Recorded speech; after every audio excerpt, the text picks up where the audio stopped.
Long before roads, farms, or stored food became part of human life, winter was one of the oldest pressures on the human body. Cold did not only make the world uncomfortable, it changed what could be seen, what could be reached, and what could still be trusted. Across frozen ground, silent forests, empty rivers, and moving animal tracks, ancient humans faced a season where hunger could arrive slowly, without warning. Perhaps survival depended on memory. Perhaps it depended on watching animals, knowing plants, following rivers, or returning to places remembered by older generations.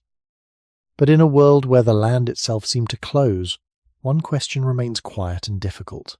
How ancient humans found food in the freezing winter. Long before roads, farms, or stored food became part of human life, winter was one of the oldest pressures on the human body. Cold did not only make the world uncomfortable, it changed what could be seen, what could be reached, and what could still be trusted. Across frozen ground, silent forests, empty rivers, and moving animal tracks, ancient humans faced a season where hunger could arrive slowly, without warning. Perhaps survival depended on memory. Perhaps it depended on watching animals, knowing plants, following rivers, or returning to places remembered by older generations. But in a world where the land itself seemed to close, one question remains quiet and difficult. How ancient humans found food in the freezing winter. Imagine the first cold days arriving not as a storm, but as a slow change in the world. The air becomes sharper. The ground holds the night longer, leaves thin out from the trees, and the small sounds of insects fade until the land feels almost empty. For people living long before fields, roads, markets, or written maps, this change was not just a change in weather. It was a change in what the land allowed them to find. Food was still somewhere in the world, but it no longer announced itself in the same way. The easy berries were gone. Many green plants had pulled their strength down into roots, stems, or seeds. Small animals kept closer to shelter. Larger animals moved with their own needs, following water, cover, or places where the snow was easier to cross. Winter did not simply remove food. It made food quieter. It made food harder to see.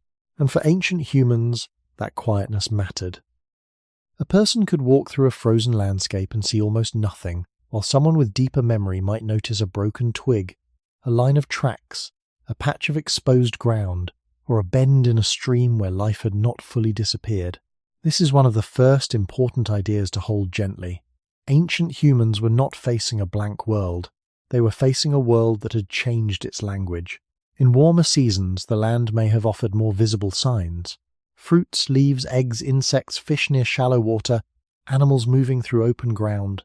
In winter, many of those signs became smaller, slower, and less forgiving. The question was not only where food existed, but how to recognize the few places where it might still be found. That would have depended on many things we can speak about with care. The region, the climate, the people, the season, the animals nearby, the plants that grew there, taught, and the knowledge carried by the group. We should not imagine one single ancient winter, because human beings lived across many cold places, from open steppe to forest edges, from river valleys to coastal lands, from high ground to sheltered lowlands. Some winters were dry and windy, some were wet and heavy. Some froze the surface of the world, while others left pockets of mud, water, roots, shellfish, or migrating animals. What stayed constant was not one method, but one pressure. The body needed energy, and the land gave less of it easily. This is where the story begins to turn back toward the origin of human survival. Before agriculture, before permanent villages in many places, before written instructions could be passed down, people depended on attention. They had to know what a place looked like before winter, during winter, and after winter. They had to remember where animals crossed, where water remained open, where certain plants grew, and where snow covered less deeply because of trees, rocks, wind, or sunlight. This kind of knowledge would not feel dramatic from the outside. It would look slow. A pause beside a tree line, a hand brushing snow from the ground, eyes following prints through a pale valley, a group choosing not the shortest path, but the path that had once led to food. And in that quiet choice, winter becomes less like a wall and more like a puzzle that must be read carefully, one sign at a time. The more we slow down and look at that frozen world, the more important one simple detail becomes. Winter did not only change the amount of food, it changed the distance between a human body and the next mouthful. A plant that had been easy to gather in autumn might now be hidden under hard soil. A small animal that had been active in summer might now leave only a faint trail near its shelter. A river that had once moved with fish, birds, insects and plants might now be covered by ice in some places and dangerous in others.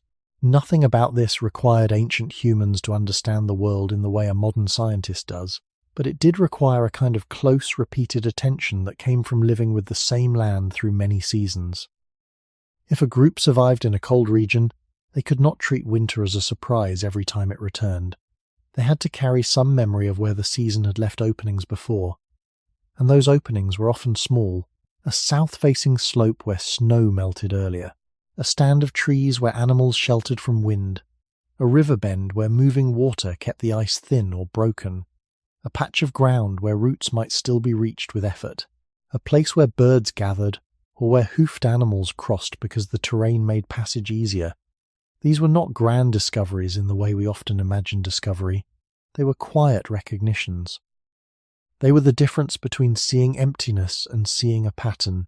For people near the beginning of human history, before farming changed the relationship between hunger and landscape, food had to be understood as something that moved through time.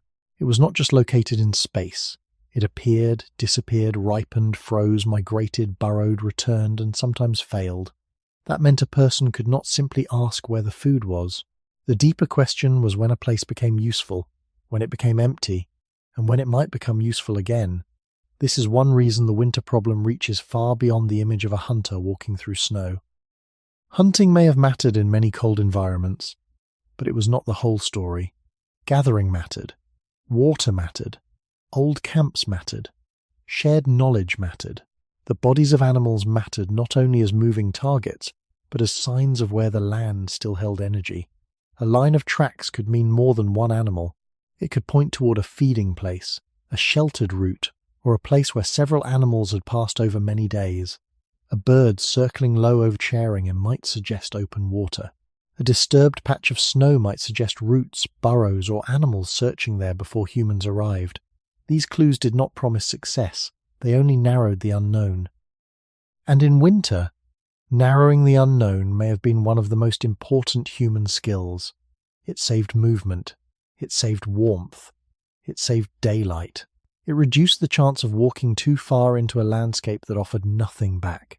The human body was never separate from this calculation. Moving through cold takes effort. Searching takes effort. Digging, carrying, butchering, cracking ice, breaking frozen ground, and returning to camp all take energy before they give any energy back. So the winter search for food was also a careful balance between risk and return. A person could not spend endlessly just to gain a little. The land had to be read before the body was spent. This is why ancient winter survival should not be imagined only as strength. Strength mattered, but attention may have mattered just as much. Patience mattered. The ability to follow small signs without forcing a quick answer mattered.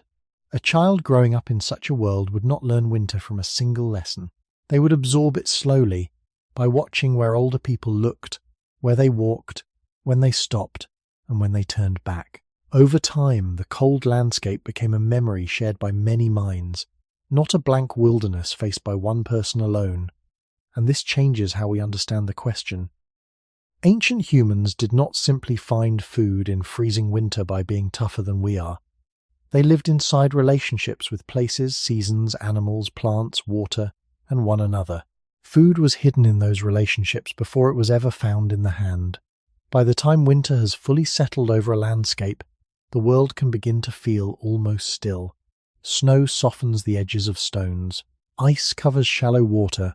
Dead leaves lie pressed into the ground. The air carries fewer smells, fewer insects, fewer sudden movements. To modern eyes, it can look like a season of absence.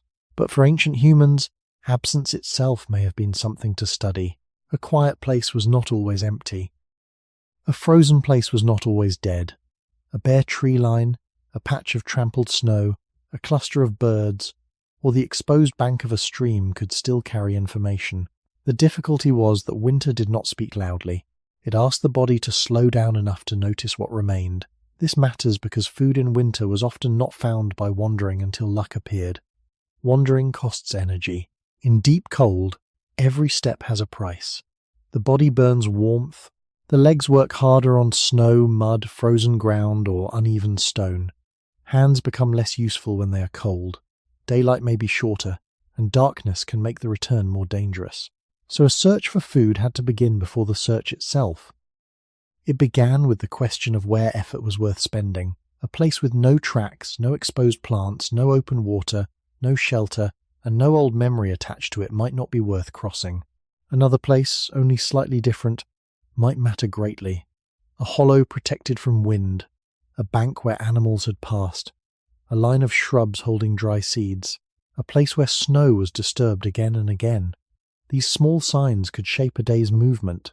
This is where the ancient human relationship with winter becomes more interesting than simple survival stories. It was not only about finding one meal, it was about learning which details in the environment could be trusted. Some signs were fresh, some were old, some led to nothing. Snow could preserve tracks, but it could also hide danger. Ice could make travel easier in one place and deadly in another. A carcass might provide food, but it could also draw other animals.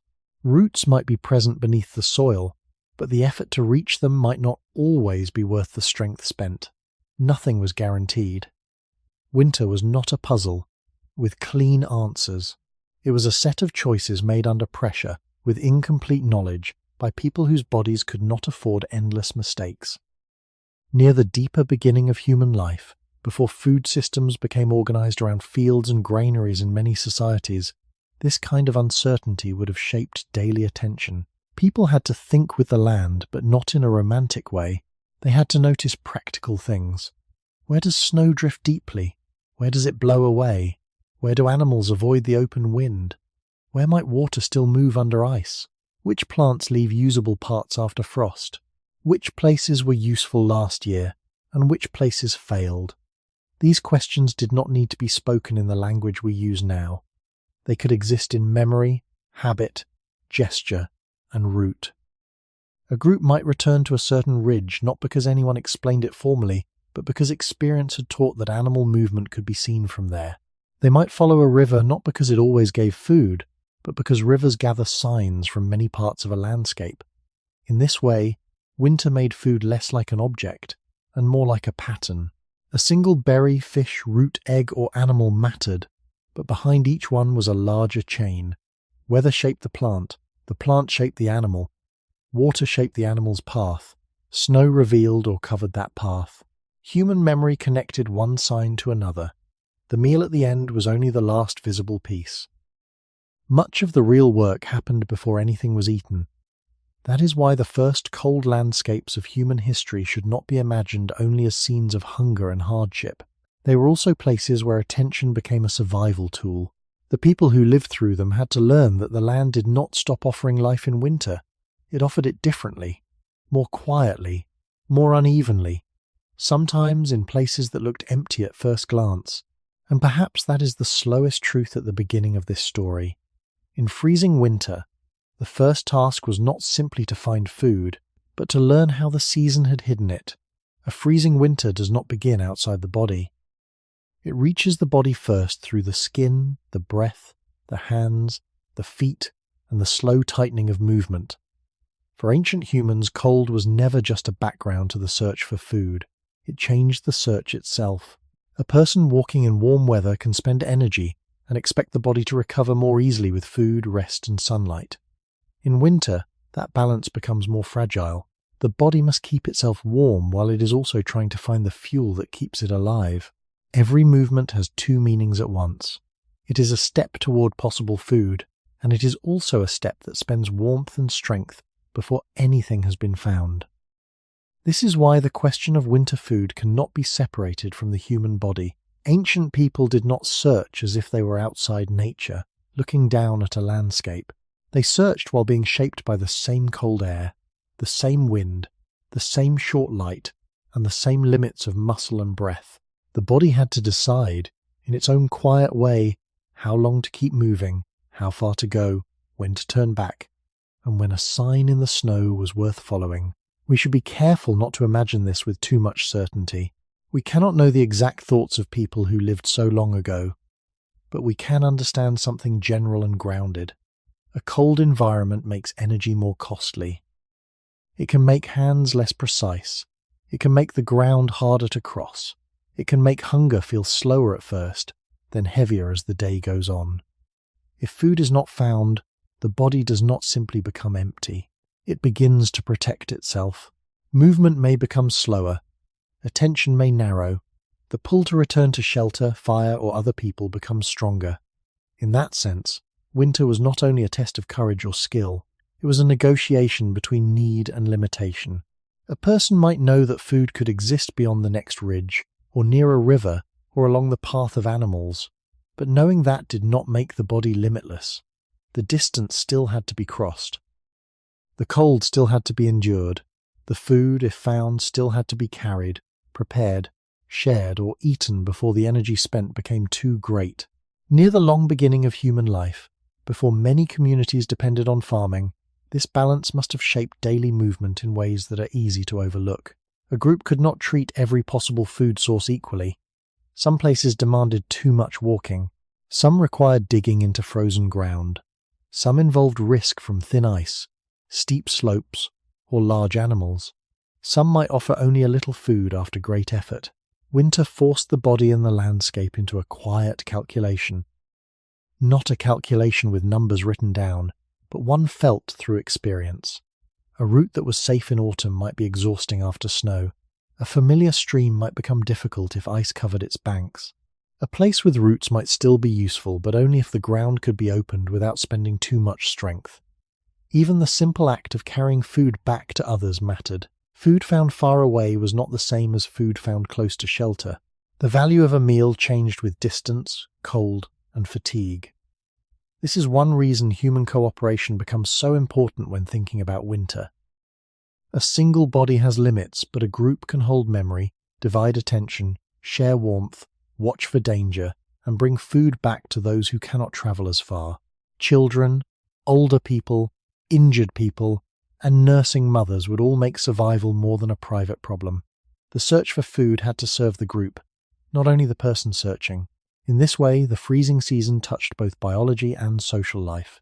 It made the body feel its weakness, but it also made shared knowledge more valuable. It reminded human beings, again and again, that hunger was not solved only by finding something edible. It was solved by finding it at the right cost, in the right place, before the cold took more than the food could give. Cold changes hunger in a quiet way. It does not always arrive as a sharp pain at first. Sometimes it becomes a slow thinning of strength, a heaviness in the legs, a little less patience, a smaller circle of attention. For ancient humans moving through freezing places, this mattered as much as the food itself. The body is not a simple container waiting to be filled. It is always spending energy to stay alive. In cold weather, that spending becomes harder to ignore. Warmth must be protected. Fingers must keep enough feeling to hold tools, carry wood, break ice, gather roots, cut meat, or lift something from the ground. Feet must keep moving over surfaces that may be slippery, uneven, hidden by snow, or hardened by frost. Breathing cold air can make effort feel different. Wind can turn a short walk into something more costly. And if food has been scarce for several days, the body may begin each search already carrying the memory of yesterday's hunger. This is why winter survival cannot be understood only as the question of what ancient people ate. It also has to ask what their bodies could afford to do before eating. A person might see a possible trail, but following it too far could become dangerous. A group might know of a place where roots or animals had been found before, but reaching that place after a storm might require more energy than it could return. The cold season made every choice heavier, because every choice took something from the body first. Near the long origin of human life, before stored grain or domesticated herds became important in many later societies, this problem would have been close to the center of daily existence. Food was not waiting in one reliable place. It had to be searched for, carried, processed, and protected. In winter, even processing could become more difficult. Frozen meat is hard to cut. Frozen ground is hard to open. Water may have to be found, melted, or reach through ice. A tool that works well in warmer weather may be harder to use with cold hands. A fire may help, but fire also depends on fuel, shelter from wind, and time. Nothing stands alone. The search for food becomes tied to the search for warmth, and the search for warmth becomes tied to the need for food. That circle is simple, but it is not easy. It is one of the oldest circles around the human body. When energy is limited, the body asks for rest, but the world asks for movement. When the air is cold, the body asks for shelter, but hunger pulls people outward. When daylight is short, the body asks for caution, but the need for food may leave little room for waiting. This does not mean ancient humans were constantly on the edge of death in every winter. That would be too simple and too dramatic. Many groups survived cold seasons because they had knowledge, tools, cooperation, and habits shaped by experience. But it does mean that winter narrowed the margin between a useful effort and a wasted one. A successful day did not have to mean a dramatic hunt or a large discovery. It might mean finding enough to make the next day possible. It might mean returning with something small but reliable. It might mean choosing not to follow a sign because the wind was rising, the light was fading, or the ground ahead looked unsafe. Restraint could be part of survival too. The human body, in this older world, was not only a machine for action, it was a guide that carried warnings. Tired legs, cold hands, a tightening chest, or a growing slowness could tell a group when the search was becoming too expensive. Over many generations, people living in cold environments would have learned that winter food was never just about appetite. It was about timing, distance, effort, and return. It was about knowing when to move and when to stop. It was about understanding that a meal found too late, too far away, or at too great a cost might not save as much as it seemed. So the frozen season placed a difficult question inside every search. How much strength can be spent before the food itself is no longer enough? The body does not experience winter as one single problem. It feels it as many small pressures arriving together. Hunger pulls from inside, cold presses from outside, fatigue changes the way the ground feels underfoot. A familiar distance becomes longer. A simple task becomes slower. A tool that once felt easy in the hand may feel clumsy when fingers are stiff. For ancient humans trying to find food in freezing weather, these pressures did not wait politely in separate places. They met inside the same living body. That body had to keep moving, stay warm, notice signs, avoid danger, and still return with something useful if it could. This is why the winter search for food was never only a search across land. It was also a search inside the limits of flesh, breath, warmth, and strength. A person could not eat a possibility. A line of tracks might lead to food, but it might also lead farther into cold. A river might hold fish, birds, or other signs of life, but ice and water could make the approach dangerous. A sheltered patch of ground might hold roots, but frozen soil could turn a simple act of digging into hard labor, so the body had to judge not only what might be there, but whether reaching it made sense. This judgment may not have looked like formal planning. It may have lived in habit, in repeated experience, in the way older people paused before choosing a path, or in the way a group turned back before daylight disappeared. Near the long beginning of human life, this kind of bodily knowledge would have mattered deeply. Before farming gave many later communities a different relationship with food, people had to live with moving seasons. The body learned those seasons not as ideas, but as sensations. It learned the weight of wet cold. It learned the bite of dry wind. It learned how quickly strength fades when hunger and distance meet. It learned that food found close to shelter can be worth more than food found far away. It learned that a small, predictable source may matter more than a larger hope that takes the whole day to test. These are not dramatic lessons, but they are the kind that keep a group alive. In winter, survival often depends on avoiding the waste of energy as much as gaining energy. A failed search is not empty. It leaves the body colder, weaker, and farther from rest. That cost could shape where people went, how long they stayed out, who travelled, who remained near shelter, and how food was shared when it came back. If someone returned with only a small amount, that small amount still carried the hidden cost of the journey. Behind it were steps taken through cold air, hands working against numbness, eyes searching in low light, and the constant need to save enough strength for the return. In this way, food in winter had two values. There was the value of eating it, and there was the value of what it had cost to obtain. Ancient humans could not ignore either one. This also helps explain why cooperation was not just kindness, but practical survival. One person might see a track, another might remember where that animal usually moved. Someone else might stay with children, tend fire, repair tools, or prepare what had already been gathered. Knowledge could be spread across a group the way warmth spreads around a fire. No single body had to carry the whole winter alone, and yet every body still mattered. A hungry child, an injured adult, an older person with memory, a mother needing food for herself and a baby, a skilled tracker who could not travel if weakened. All of these lives changed the meaning of the search. Food was not simply collected for mouths. It was gathered for a living group with unequal needs and shared risk. That is why winter reveals something quiet about human origins. Our ancestors were not only strong because they could endure cold, and not only clever because they could notice tracks or use tools. They survived because the body, the group, and the landscape became tied together. The cold made that tie more visible. It showed that hunger was never just an empty stomach. It was a question moving through muscle, memory, weather, distance, and care.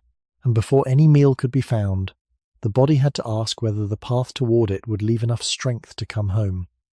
When winter covers the ground, animals become some of the most important signs left in the landscape. Even when they are not seen, they may still write their movements into snow, mud, broken grass, scraped bark, disturbed leaves, or narrow paths through low brush. For ancient humans searching for food in freezing weather, these traces could matter as much as the animals themselves. A track was not a meal. A broken branch was not a meal. A patch of snow pressed down by hooves or paws was not a meal. But each one could point toward movement, and movement could point toward life still active in the cold. This is where the search for winter food becomes slower and more careful. It is easy to imagine hunting as a sudden event, a chase, a strike, a moment of success or failure. But before any of that could happen, there had to be noticing. There had to be the ability to tell whether a mark was fresh or old, whether an animal had passed alone or with others, whether it was moving quickly, feeding, resting, fleeing, or returning along a familiar route. We should speak with care, because we cannot know exactly how every ancient group read every trace. Different places, animals, climates, and tools would have shaped different methods, but the broad idea is steady and grounded. People who depended on wild food had strong reasons to pay attention to animal signs. In winter, those signs could become more visible in some ways and more confusing in others. Snow may hold tracks clearly for a time, but wind can soften them. New snowfall can erase them. Thaw and freeze can distort them. Mud near water can preserve marks, but it can also mix many movements together. A person looking at the ground had to read not only the animal, but the weather that touched the trace after the animal had gone. Near the long beginning of human life, this kind of attention would have tied people to the movements of other living bodies. Humans needed food, but animals also needed food, shelter, water, and safer paths through the cold. A deer, a horse, a bison, a hare, a bird, or any other animal in a cold environment was not moving randomly. It was responding to snow depth, wind, cover, hunger, predators, and the shape of the land. If humans could understand even part of those patterns, they were not simply following animals. They were following the winter itself through the animals. A line of tracks along the edge of trees might suggest shelter from wind. Tracks crossing a frozen open place might suggest a route where snow was packed or shallow. Marks near shrubs might suggest browsing. Prints leading toward water might suggest a place where ice was broken or where animals returned regularly. These signs did not guarantee food, but they could reduce the vastness of the search. In a frozen landscape, reducing vastness was valuable. A person could not search everywhere. A group could not spend all day testing every direction. The land had to be narrowed into possible paths, and animal traces helped do that. Sometimes the trace might lead to an animal that could be hunted. Sometimes it might lead to a place where other food could be found, because animals often knew where edible plants, exposed ground, or open water remained. Sometimes it might warn people away from danger, from larger predators, from unstable ice, or from a route too costly to follow. In this sense, animal signs were not only clues for hunting. They were information about the whole living system of winter. They told of where bodies had passed, where energy still moved, where the land had not become completely silent. The human eye had to become patient enough to notice the difference between a random mark and a repeated path. One print could be interesting, but many prints, crossing again and again, could suggest a habit. A single broken twig could mean little, but a series of small disturbances could suggest movement through a corridor. A hollow in the snow might be only wind, or it might show where an animal rested. Learning such differences would not come from one day. It would come from growing up inside a place, seeing old traces, fresh traces, failed guesses, and successful returns. It would come from walking behind people who already knew how to look. And perhaps this is one quiet reason winter did not only test hunger, it tested memory through the bodies of animals. The frozen world seemed still, but animals kept making small decisions within it. Ancient humans, needing food in that same cold, had to notice those decisions after they had already passed. Before a meal could be found, the ground itself often had to be read like a slow, fading message. A trail in winter can look simple from a distance, just a line of marks moving across pale ground. But for people who depended on wild food, a trail could carry several questions at once. What animal passed here? Was it moving alone or with others? Was it calm, tired, injured, feeding, fleeing, or following a route it had used before? Did it pass before the last snowfall, or after the wind began to smooth the surface? These questions matter because a track is never only the shape of a foot. It is also the story of time. In freezing weather, time changes everything. A fresh sign may still hold sharp edges, loose snow, a dark bit of soil, or a pattern that has not yet been softened. An older sign may sink, blur, freeze over, or become crossed by other movements. Ancient humans did not need modern words for these details, but they had strong reasons to notice them. A wrong reading could lead to hours of wasted effort. A better reading could help a group choose a path with more care. This is where winter food becomes connected to patience. The animal itself might be far away, hidden behind trees, beyond a ridge, or already gone. But its trace remains as a kind of delayed presence. It says that life moved here, and perhaps life may move here again. For people near the beginning of human history, before many later societies could depend on planted fields or large stores, this delayed presence would have mattered deeply. Animal trails could reveal more than the chance of meat. They could reveal where the land was still being used. A narrow path through snow might show a place where animals found passage with less effort. Prints gathering near shrubs might show where browsing was possible. Marks around exposed ground might suggest that animals had scraped or searched there. A repeated crossing near a stream might point toward water that stayed reachable when other places froze. Even if humans did not catch the animal's behavior could show where winter had left openings. In that sense, watching animals was also a way of watching the season. The animal body was solving its own winter problem: where to find food, where to avoid wind, where to rest, where to drink, where to move without sinking too deeply. Human beings, facing their own winter problem, could learn from those movements without needing to imagine animals as guides. They were not following wisdom in a magical sense. They were reading practical evidence left by other living bodies under the same cold sky. Sometimes a trail might become promising because it repeated. One animal passing once could be chance. Many animals passing through the same low place, the same gap in trees, the same edge of a frozen river, might show that the land itself was shaping movement there. A slope shielded from wind, a patch where snow lay thinner, a stand of trees offering cover, a valley floor holding tracks from several days. These places could become part of a remembered winter map. The map was not drawn on skin or bark for us to find easily now. Much of it would have lived in minds, in habits, in gestures. in the quiet decision to turn left instead of right. The archaeological record may leave us stone tools, bones with cut marks, traces of fire, campsites, and environmental clues, but it rarely preserves the full chain of attention that led people to food. That missing chain is important. It reminds us not to turn ancient survival into a simple story of heroic hunting.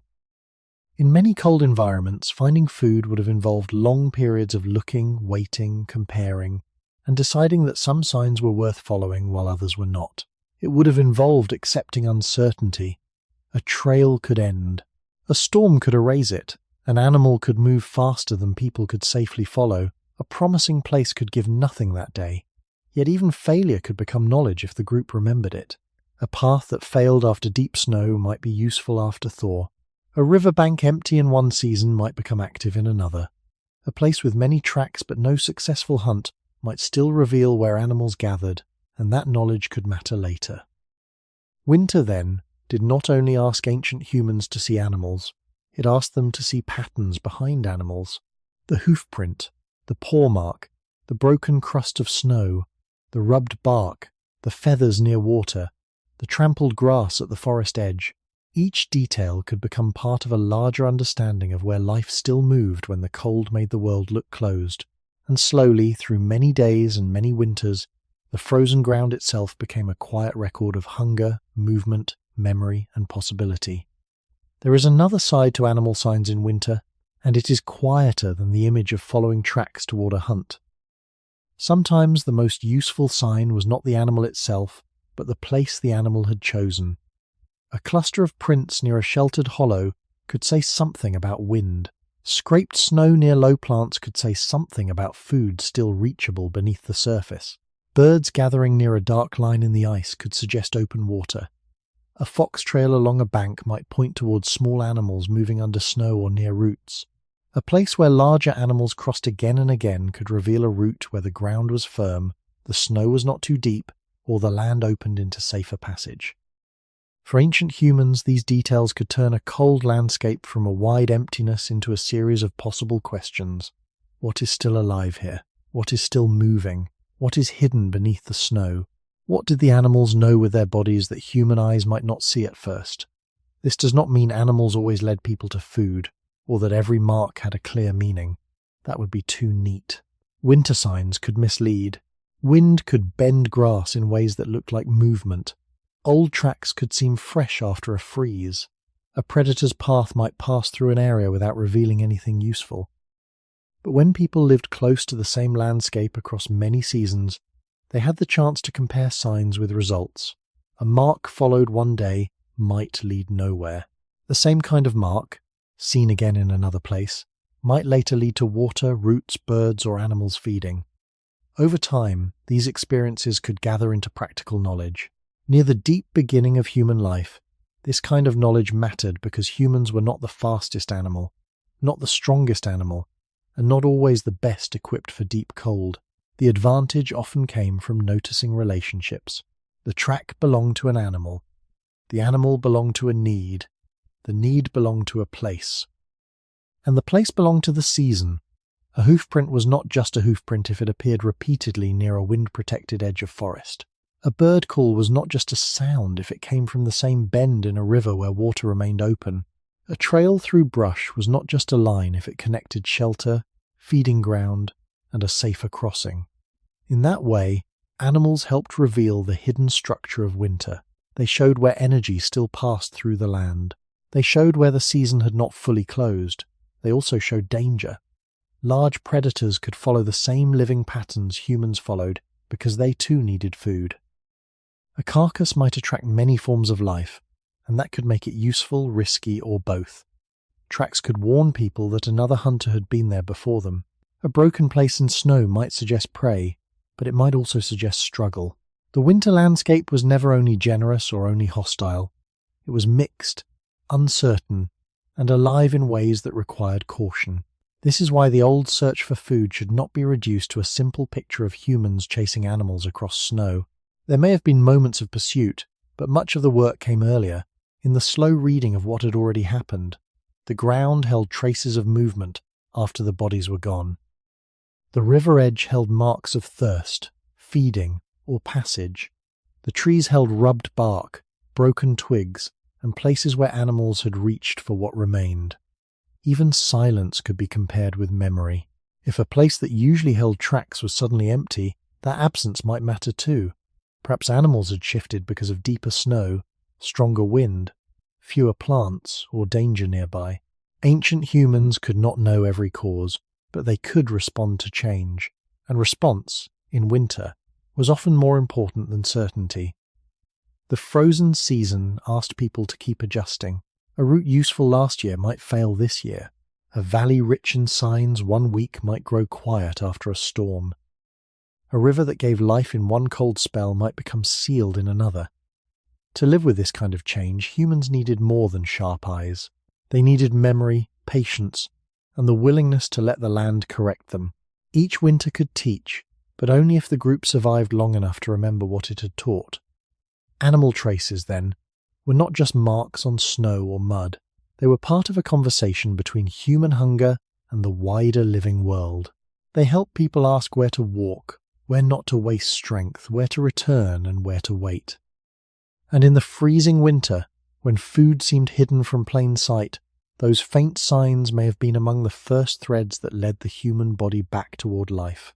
When people imagine food in a freezing winter, they often think first of animals moving across snow. That is natural, because animals leave visible signs, and in many cold places meat could become very important. But the older human search for food was wider than hunting alone. Beneath frozen ground, under dead leaves, along the edge of shrubs, inside seeds, nuts, bark and roots, the land could still hold quiet forms of nourishment. These foods did not shine out from the landscape. They did not move or call attention to themselves. They had to be remembered, recognized, uncovered, tested by experience, and often gathered with slow effort. For ancient humans, this mattered because winter did not always offer one clear path to survival. Some days animal tracks might lead nowhere. Some rivers might be sealed by ice. Some places might be too windy, too open, or too costly to cross. In those moments, the question became more patient. What had the warm season left behind, and where had the cold hidden it? Many plants do not vanish completely when the air turns cold. Their leaves may die back. Their fruits may be gone. Their green surfaces may no longer feed the eye. But parts of them can remain in the soil, in woody stems, in dry seed heads, or in places protected by snow. We should not imagine one universal winter menu for all ancient humans. The plants available in a cold forest were not the same as those near a river valley, a coastal edge, an open steppe, or a mountain shelter. Some environments offered more plant foods than others. Some winters were too harsh for certain resources to be useful. Some plants were edible only with knowledge, preparation, or caution. But the broad truth is careful and reasonable. People who lived by foraging had reason to know plants across the whole year, not only when the plants looked fresh and easy. A root found in winter might be connected to a plant seen months earlier. A dry stalk standing above snow might mark something below. A patch of shrubs might hold berries that dried, froze, or remained after autumn. Nuts and seeds, when present and not already taken by animals or rot, could carry stored energy from a warmer season into a colder one. This means winter gathering depended heavily on memory. Near the deep beginning of human life, before many groups had fields or permanent food stores, memory itself was a kind of storehouse. It held the location of a grove, the edge of a wetland, the place where certain plants returned, the slope where snow melted earlier, the patch of soil that could be opened more easily, the trees that dropped useful nuts, and the areas where animals also searched because something edible remained. A person did not need to explain this knowledge in modern botanical language for it to be real. It could live in repeated routes, in the habit of turning toward a certain bank, in the way older people pointed out a dry stem, or in the caution shown around plants that were not safe. Plant knowledge in winter was not only about finding food, it was also about avoiding mistakes. Some roots can be nourishing, while others can be harmful. Some seeds require processing. Some bark, lichens, or plant parts may be usable in certain contexts, but not as easy food. The details vary greatly, and the archaeological record cannot always show us exactly what was eaten in every place. Plant remains are often less visible over time than stone tools or animal bones, especially in very old sites. That absence can make ancient diets look more meat-centered than they may have been in daily life. So Unili and I have to hold the evidence gently. We can say that plants were part of human foraging in many environments. We can say that winter would have made plant foods harder to see and harder to reach. We can say that knowledge of place, season, and preparation would have mattered. What we should not do is turn every frozen landscape into the same story. The older human world was too varied for that. In some places, roots and stored plant foods may have been a steady support. In others, they may have been occasional help. In still others, winter might have pushed people more strongly toward animals, fish, shellfish, or movement to better ground. But wherever plants remained usable, they asked for a different kind of attention than tracks in snow. They asked people to remember what the land looked like before it became white and still. They asked people to see a dead-looking stem as a marker, a patch of exposed ground as a possibility, a cluster of shrubs as a memory of autumn. In freezing winter, some foods were not found because they appeared. They were found because someone remembered that they had once been there. A winter plant food is often not a gift lying openly on the ground. It is more like a memory that has to be uncovered. In warmer months, a plant announces itself with leaves, flowers, fruit, smell, colour, or height. In winter, many of those signs are gone. What remains may be a dry stalk, a rough patch of stems, a certain bend in the ground, or a place where snow lies differently because roots, shrubs, stones, and old growth change the surface beneath it. For ancient humans, this meant that gathering in winter could not begin only in winter. It began months earlier, when the land was still easier to read. People who watched plants through the year could remember where certain useful things grew, even after frost had taken away their most visible forms. A place that looked empty to a stranger might not look empty to someone who had seen it in summer, returned in autumn, and understood what might still be hidden there when the cold arrived. This is one of the quiet differences between simply looking at a landscape and belonging to a landscape over time. The human body needed food in the present, but the human mind had to carry the past. A root under frozen soil was not found only by digging at random. It might be found because someone remembered the leaves that had once stood there, or the plants that grew near water, or the edge of a slope where the ground softened sooner.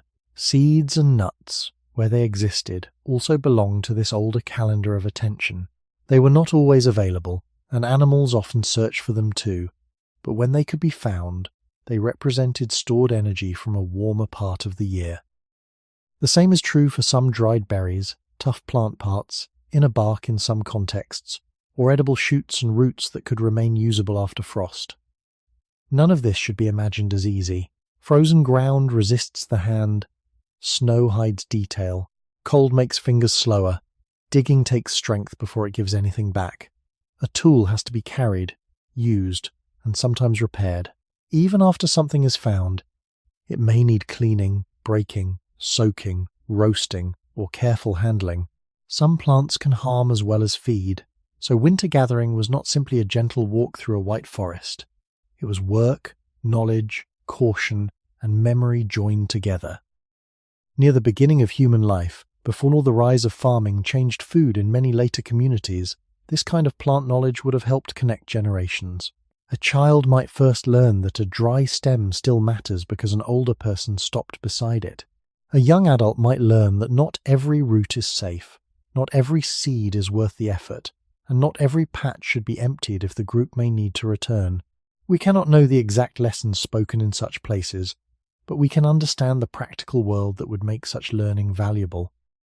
Winter forced people to remember not just what could be eaten, but when it could be found, where it grew, how much effort it required, and what risks came with mistaking one plant for another.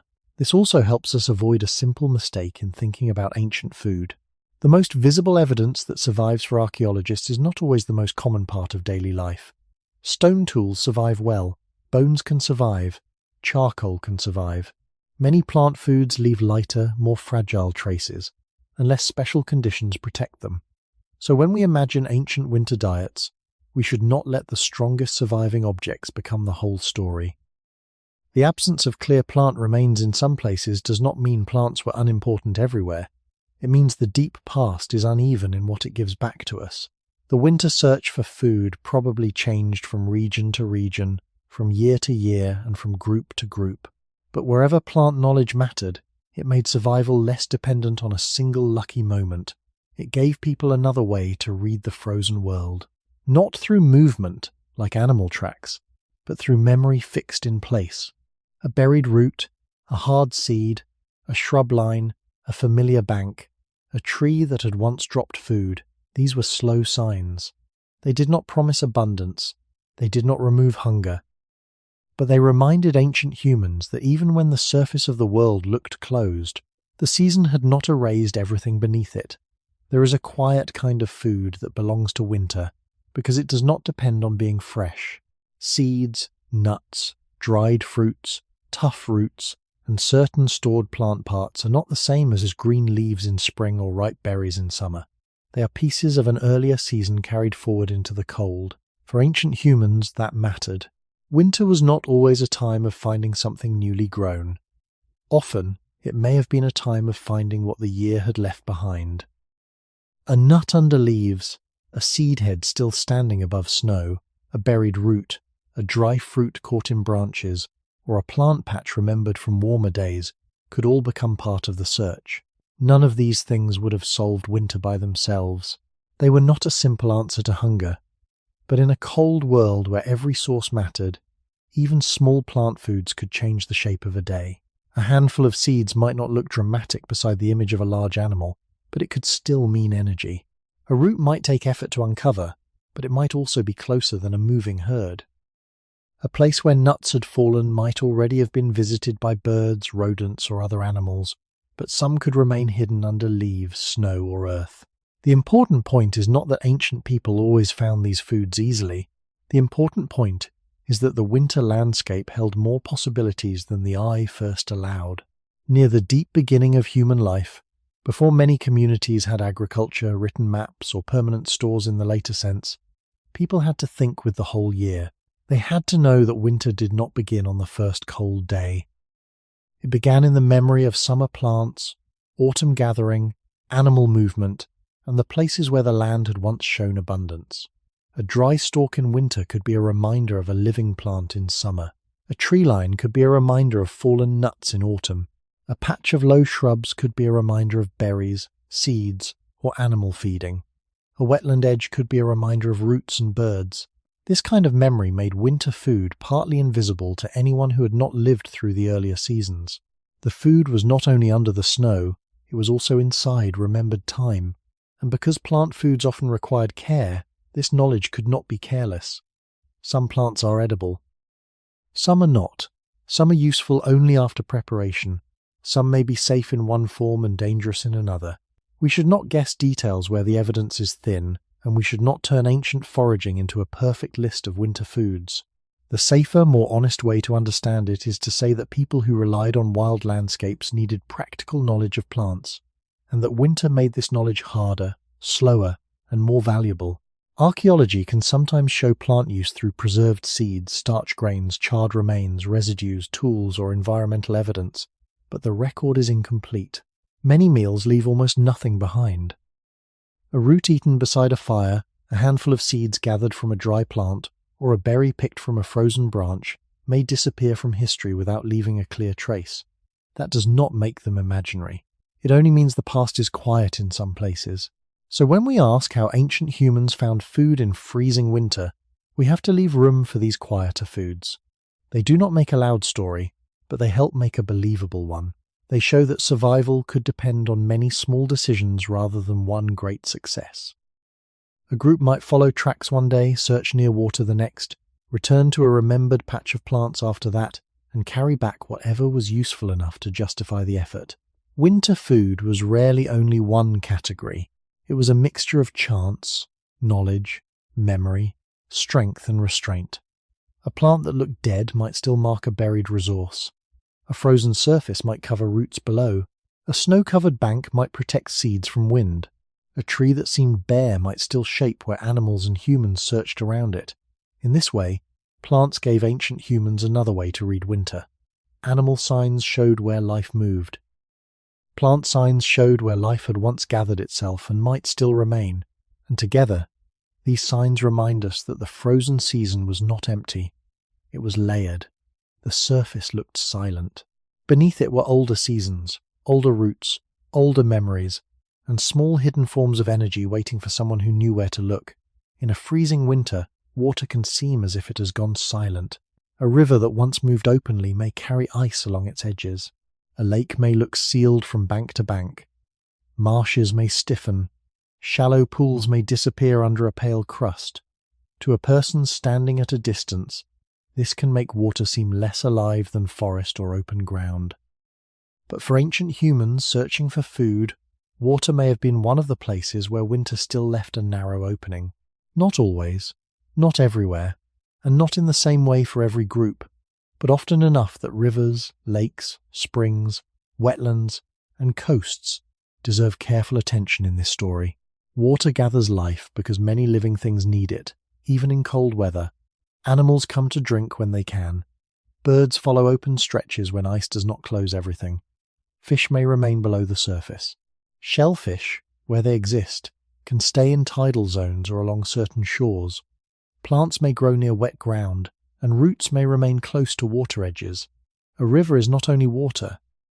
It is a path through the land. It connects valleys, forests, plains, animals, plants, and people. Near the long beginning of human life, before many later food systems depended on farms and storage, such places could become important not because they were easy, but because they concentrated signs. A frozen riverbank might show tracks of animals coming down to drink. A bend where the current stayed stronger might leave dark water exposed. A place where birds gathered could suggest that the ice was broken, the water was moving, or something alive remained below. Even the sound of water beneath ice could matter. It could tell people that the river was not fully asleep. Still, water in winter was never a simple gift. It could be dangerous. Ice can hold in one place and fail in another. Snow can hide the edge of a bank. Cold water can take strength from the body very quickly. A search near water might offer food, but it also asked for caution. This is why the older human relationship with rivers and lakes must be imagined slowly. People were not simply walking to water and finding food. They were reading the water the way they read tracks or plants. Where is the current still moving? Where does ice gather? Where do animals cross? Where does the bank slope gently? Where might fish be easier to reach? Where might birds land? Where did people find something here before? These questions could live in memory and habit, not in written rules. A group might return to a river bend because the place had once given signs in cold weather. They might avoid another stretch because ice there was unstable, wind was too strong, or the cost of reaching it was too high. Water also mattered because it could reduce the search area. In a wide, frozen landscape, a river gives direction. It creates edges. Edges are often important places because different parts of the environment meet there. Land and water, forest and bank, ice and current, open sky and sheltered reeds. Along those edges, humans could look for many kinds of evidence at once. Animal tracks might cross near the bank. Dry plants might stand along wet ground. Birds might leave feathers or droppings. Fish might be visible in shallow, clear water where ice was broken, or perhaps caught with tools and methods that varied greatly by place and time. We should be careful here, because the exact fishing methods of ancient groups are not always preserved clearly. Some tools survive. Many organic materials do not. Wood, fibre, cord, baskets, nets, and simple traps can vanish unless conditions are kind to them. So the absence of a tool in the record does not always mean the absence of a practice. But we also should not invent details too confidently. The safer point is this: water offered possibilities that were different from open land, and humans had good reason to learn those possibilities. In winter, a river could be a danger, a boundary, a route, a memory, and a food place all at once. It could lead to fish, to birds, to animals, to routes near wetlands, or simply to signs that helped people understand where life was still moving. When the forest looked bare and the ground seemed closed, water may have remained one of the few places where the season could not hide everything. The surface might freeze, but beneath it, around it, and along its edges, the world could still be quietly alive. A river in winter is not only a place where water flows, it is a place where different kinds of hunger meet, Animals come because thirst remains even when the land is frozen. Birds come when open water gives them a chance to feed or rest. Fish remain below, though not always where human eyes can see them. Plants near wet ground may leave roots, stems, or seeds that belong to a different part of the year. For ancient humans, this made the edge of water one of the most layered places in a cold landscape. It could offer food directly, but it could also offer information.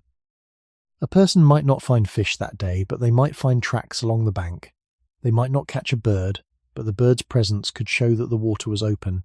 They might not dig roots from frozen ground, but they might remember that the wetland edge would change when the thaw came. Water held time inside it. It could show what had happened earlier, what was happening now, and what might become useful later. This is important because winter survival was rarely built from one source alone. A group did not need every river visit to become a great success. Sometimes a useful visit might mean a small catch. Sometimes it might mean discovering where animals crossed. Sometimes it might mean collecting something from the bank, finding safer drinking water, or confirming that a place was no longer worth the effort. In a freezing season, knowing where not to spend strength could be nearly as valuable as knowing where to search. The body could not walk forever. The day could not stretch longer. The cold did not wait. So a river or lake was judged by more than the hope of food. It was judged by distance, ice, wind, shelter, memory, and the chance of returning safely.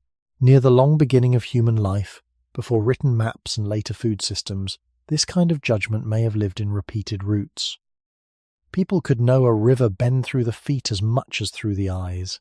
They could know where the bank was steep, where the current stayed stronger, where ice gathered, where reeds held snow, where animals had crossed in earlier winters, and where the group had once found food when other places seemed empty. The river became part of a mental map, but not a fixed one. It changed with every cold spell, every thaw, every storm, every freeze. A place safe one week could become risky the next. A silent stretch could suddenly show tracks after animals were forced toward water. A sealed surface could break open where the current pushed harder below. The water was always changing, and people had to change with it. This may be one reason water places carried both opportunity and danger so strongly. They gathered life, but they also gathered uncertainty. Thin ice could deceive the eye, snow could hide cracks. A bank could collapse.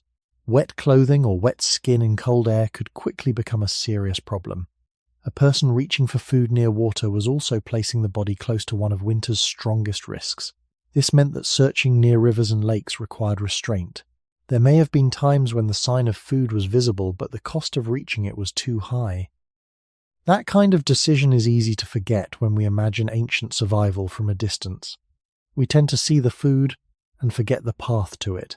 But the path mattered. The cold hand reaching through reeds, the foot testing ice, the group waiting at the bank, the slow choice to return without forcing the risk. These moments were part of how food was found, even when nothing was taken. They shaped the knowledge that could keep people alive in another winter. Water also connected human hunger to wider movement. A river valley could guide animals, carry fish, support plants, and give people a route through otherwise difficult land. It could lead a group from one remembered place to another.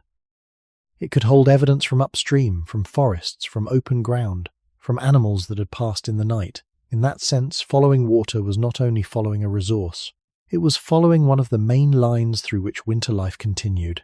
And when the ground seemed closed, when plants were hidden, when tracks faded in wind, the river still asked its quiet question: what remains moving beneath the surface? And who knows how to read it? Water in winter teaches a slower lesson than open ground. On land, a track may show where an animal has passed. In a forest, a dry stem may show where a root or seed might remain. But at the edge of a river, lake, marsh, or coast, several kinds of signs can meet in one place. There may be prints in mud or snow. There may be birds lifting from reeds. There may be broken ice, exposed stones, old plant stems, fish below the surface, or the marks of animals that came to drink and left again. For ancient humans, this kind of place could be valuable because it did not offer only one question. It offered many. Is the water safe to approach? Has anything crossed here? Are birds returning to the same bend? Is the current still moving under the ice? Are there plants near the bank that were useful in another season?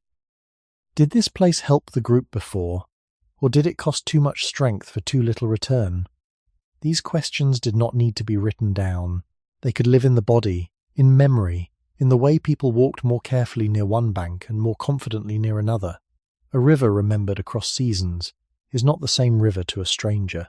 To someone who has lived with it, it has moods, dangers, patterns, and small openings. Near the long beginning of human life, before food was held in fields or stored in large settled systems in many later societies, such remembered places may have helped people move through hunger with more care. A river could guide the search when the land looked too wide. A lake edge could concentrate signs when the forest seemed quiet. A wetland might hold birds, roots, small animals, or simply clues that life was still nearby. In coastal places, shellfish or other shoreline foods may have mattered where they were available, though every coast is different, and we should not turn one shoreline into a story for all people. The honest picture is wider and calmer. Water gathered possibilities, and ancient humans had reason to learn them. Still, possibility was not the same as safety. Winter water could punish a mistake quickly. Thin ice might look firm. A snow-covered bank might hide a drop. Cold current could take strength from the body faster than expected. Wet hands, wet feet, or soaked clothing could make the return harder. So the search around water was shaped by caution as much as hunger. People may have found food there, but they also had to decide when not to reach too far, when not to cross, when not to trust a surface just because it looks still. This restraint matters because it keeps the story human. Ancient survival was not a chain of brave actions without fear. It was often the careful avoidance of the wrong action. A group that turned away from unsafe ice did not fail to find food. It preserved strength for another path, another sign, another day. And perhaps that is why rivers and winter fit so deeply into the question of how food was found. Water did not simply give food. It organized attention. It drew animals, shaped plants, opened and closed routes, preserved tracks, hid danger, and linked one place to another. It helped humans see that freezing winter was not one solid silence, but a landscape of edges. The edge of ice and current, the edge of land and water, the edge of hunger and risk, the edge of memory and uncertainty. In those edges, people could search without pretending the world was simple.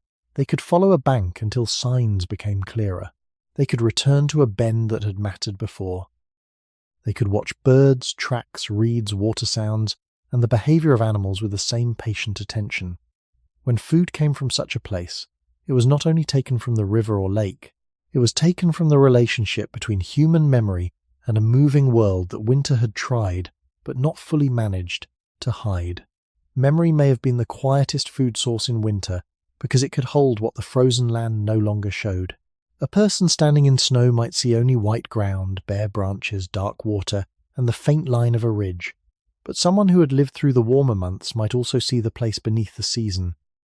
They might remember where berries had grown, where animals had crossed in autumn, where a stream stayed open longer, where wind stripped snow from a slope, where roots had been found before, or where an old camp had been placed because the land gave some protection. This kind of memory was not a decoration around survival, it was part of survival itself. For ancient humans searching for food in freezing winter, the world could not be understood only by what appeared in front of the eyes that day. It had to be understood through time. A place that looked empty in winter might still belong to a chain of older signs. The dead stems might point back to summer growth. The trampled bank might point back to repeated animal movement. The sheltered hollow might point back to many cold days when wind had been weaker there. Near the deep beginning of human life, before many communities depended on fields, permanent stores, or written records, people carried maps in their bodies and minds. These maps were not flat drawings. They were made of remembered routes, familiar smells, difficult crossings, safe water, dangerous ice, good slopes, poor ground, and places that had once rewarded effort. A group did not need every person to know everything in the same way. Knowledge could be spread unevenly, and that unevenness mattered. Older people might remember seasons younger people had never seen. Skilled foragers might know certain plants. Hunters might notice animal paths. Children might learn by following, watching, and slowly understanding why a group paused in one place and ignored another. Someone injured or unable to travel far might still hold valuable memory about where the land had given food in other years. In winter, such memory could reduce the waste of strength. It could keep people from walking blindly into places that looked open but had rarely given anything. It could help them return to a river bend, a stand of trees, a bank of roots, or a crossing where animals had passed before. This does not mean memory was perfect. Ancient humans could be wrong, just as modern humans can be wrong. A remembered place might fail. Animals might shift their routes. A plant patch might be buried too deeply, eaten by other animals, frozen too hard, or simply gone. A river that once stayed open might seal over in a harsher cold spell. A warm season might have been poor, leaving less behind for winter. Memory did not remove uncertainty. It gave people a better way to move inside it. That distinction is important. Winter survival was not built on certainty. It was built on repeated attention, corrected by experience. A group could remember not only where food had been found, but also where effort had been wasted. A failed search could become useful later, if people remembered why it failed. Was the snow too deep? Was the wind too strong? Had the animals left before the group arrived? Was the route too far from shelter? Did the place become useful only after thaw? These questions, stored quietly across seasons, could shape the next decision. Over many generations, such knowledge may have become part of ordinary life rather than special wisdom. A path taken each winter, a bend checked after storms, a slope avoided in deep snow, a patch searched only when the ground softened. These habits could carry survival knowledge without needing to announce it. And this is where the search for food becomes larger than one hungry body. A single person can remember a route, but a group can remember a landscape. A single person can make a good guess, but a group can test, compare, correct, and pass on what lasts. The freezing winter made this shared memory more valuable because the season hid so much from direct view. Food was not only under snow, beneath ice, inside roots, or moving in the bodies of animals. It was also held in the old knowledge of where to look first, where to look later, and where not to spend the body too quickly. A winter map carried in memory is different from a map drawn on a surface. It does not show everything at once. It wakes up when the body reaches a certain place. A bend in a river may remind someone of birds seen there after ice broke. A line of trees may recall where animals passed in deep snow. A low patch of ground may bring back the memory of roots found when other foods were scarce. A ridge may be remembered not because it gave food directly, but because from there people could watch movement across a valley. For ancient humans, this kind of remembered geography may have been one of the most practical tools they had. It did not require writing, it did not require fixed borders. It required living with the same land long enough to notice what repeated and what changed. In freezing winter, that mattered because the present surface of the world could be misleading. Snow made places look alike. Ice covered water. Leaves fell away from plants. Tracks could appear and disappear. A stranger might see only cold distance, but a person with memory might see layers of earlier seasons beneath it. This is where the group becomes important again.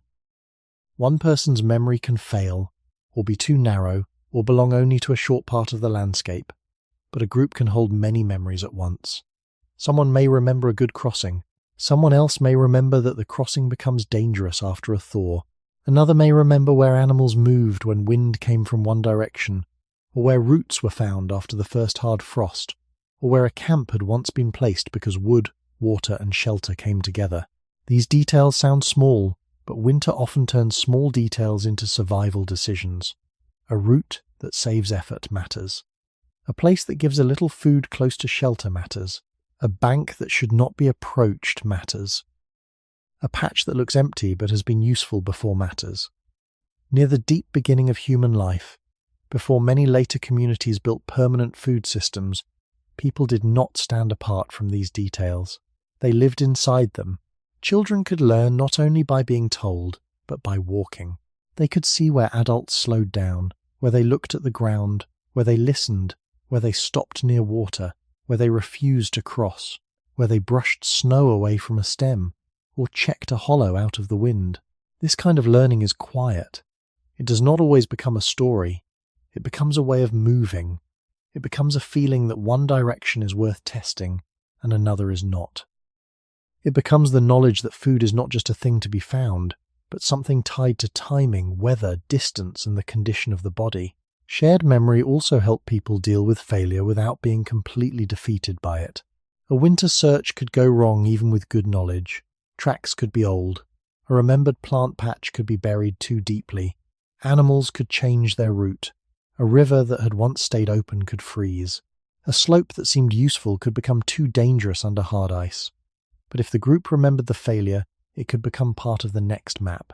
Not every mistake was wasted if it taught people when a place stopped being worth the effort. Over time, the winter landscape could become filled with these invisible marks. Places to try early, places to try later, places to avoid after snow, places where animals gathered only in certain conditions, places where a little food could be found when larger hopes failed. We should not imagine this as perfect knowledge. Ancient humans were still vulnerable. They still faced hunger, cold, injury, and uncertainty. But memory gave them a way to move through uncertainty with less blindness. It connected one winter to another. It connected the young to the old. It connected the body walking today to the body that had walked there years before. And in a freezing season when the land covered so many of its signs, memory may have been what allowed people to see more than the surface. The snow showed one world. The group remembered another world underneath it. Between those two worlds, ancient humans searched for food with patience, caution, and the old knowledge that survival often begins before the hunger of the day has even started. In the coldest seasons, memory did not belong only to the mind. It belonged to the whole group. It lived in feet that knew a path before the eyes could explain it, in hands that recognized a useful stem under snow, in the pause before crossing ice, in the quiet turn toward a river bend that had once mattered.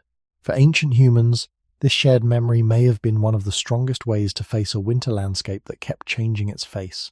Snow could make familiar ground look new. Wind could erase tracks. A thaw could open a river for a short time, then seal it again. Animals could move differently from one year to the next. Plants could leave weaker traces after a poor warm season. No single memory was enough for all of this. A person might remember one route, another person might know plants, another might notice animal signs, and another might carry the memory of a dangerous place where the ice had failed before. Together, these memories could form something larger than individual experience. They could become a quiet inheritance, not an inheritance of objects, but of attention, near the deep beginning of human life, long before many later communities stored knowledge in writing. The past had to be carried in living people. That made older members of a group especially important in ways that are easy to miss if we think only about physical strength. A younger adult might walk farther or carry more, but an older person might remember a winter when animals stopped using a certain valley, or a time when a riverbank gave food after a cold spell, or a slope that looked safe but became dangerous under hard snow. We should not turn this into a perfect picture of ancient wisdom, because people could forget, disagree, or misread the land. But it is reasonable to see memory as a practical resource. In winter, knowing where not to go could save as much strength as knowing where to go. Knowing that a place had failed before could keep the body from spending precious warmth on a false hope. Knowing that a patch looked empty now, but became useful under different conditions, could keep a group from abandoning a resource too soon. This is why winter food was not only found in the present moment, it was found through a conversation between the present and the past. The snow said one thing, memory answered with another. The frozen ground said there was nothing here. Someone remembered the plants that had grown before the frost. The river looked sealed. Someone remembered where currents stayed stronger under the ice. The forest edge looked still. Someone remembered that animals had crossed there when snow deepened on the open ground. A group moving through winter was therefore not simply reacting to what it saw. It was comparing what it saw with what had been seen before. That comparison could guide movement, reduce wasted effort, and keep people closer to places where food, shelter, fuel, and water were more likely to come together. This mattered because winter survival was rarely about one perfect decision. It was more often about many small decisions that protected the group from running down its strength too quickly. A little less distance walked, a dangerous crossing avoided, a remembered patch checked at the right time, a trail followed only until it became too costly, a return made before darkness. These choices do not sound dramatic, but they are deeply human. They show a species learning that survival is not only force, but timing. Not only hunger, but restraint. Not only courage, but memory shared across bodies. And this shared memory may also have shaped the way knowledge moved between generations. A child did not need to understand the whole winter map at once. They could learn it slowly, by walking behind others, hearing names or gestures attached to places, feeling the cold while seeing how adults measured risk. Over years, the landscape entered the person. The river was no longer only a river. The ridge was no longer only a ridge. The hollow, the bank, the tree line, the crossing, the patch of old stems, each could carry a history of food found, effort wasted, danger avoided, or life continued. In that sense, winter did something harsh but important to human beings. It made knowledge visible in the act of needing it. When the land was generous, mistakes could be easier to survive. When the land was frozen, memory became heavier, more valuable, and more connected to care. The group that remembered well did not control winter. It still faced hunger, loss, bad weather, and uncertainty, but it could move through the cold with a little less blindness. It could search not only with eyes, but with the stored experience of those who had walked before. And in a season where food seemed hidden from the surface of the world, that may have been one of the oldest ways humans kept finding a path back to life.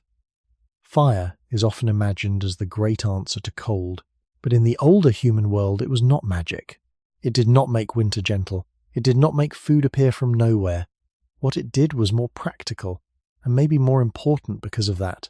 Fire could change the conditions around the search for food. It could give warmth after a cold journey, make some foods easier to chew or digest, help dry wet things, harden or repair certain tools, give light beyond the last useful daylight, and create a place where people could return with what they had found. For ancient humans in freezing winter, this mattered because finding food was only one step. Food also had to be handled, shared, prepared, protected, and sometimes made safe enough or useful enough to eat. A piece of meat taken from a cold landscape might be stiff, frozen, difficult to cut, or slow to work with.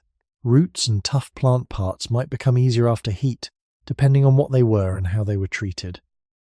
Water might need to be warmed, ice might need to be melted, and hands that had grown stiff outside might need feeling again before they could do careful work.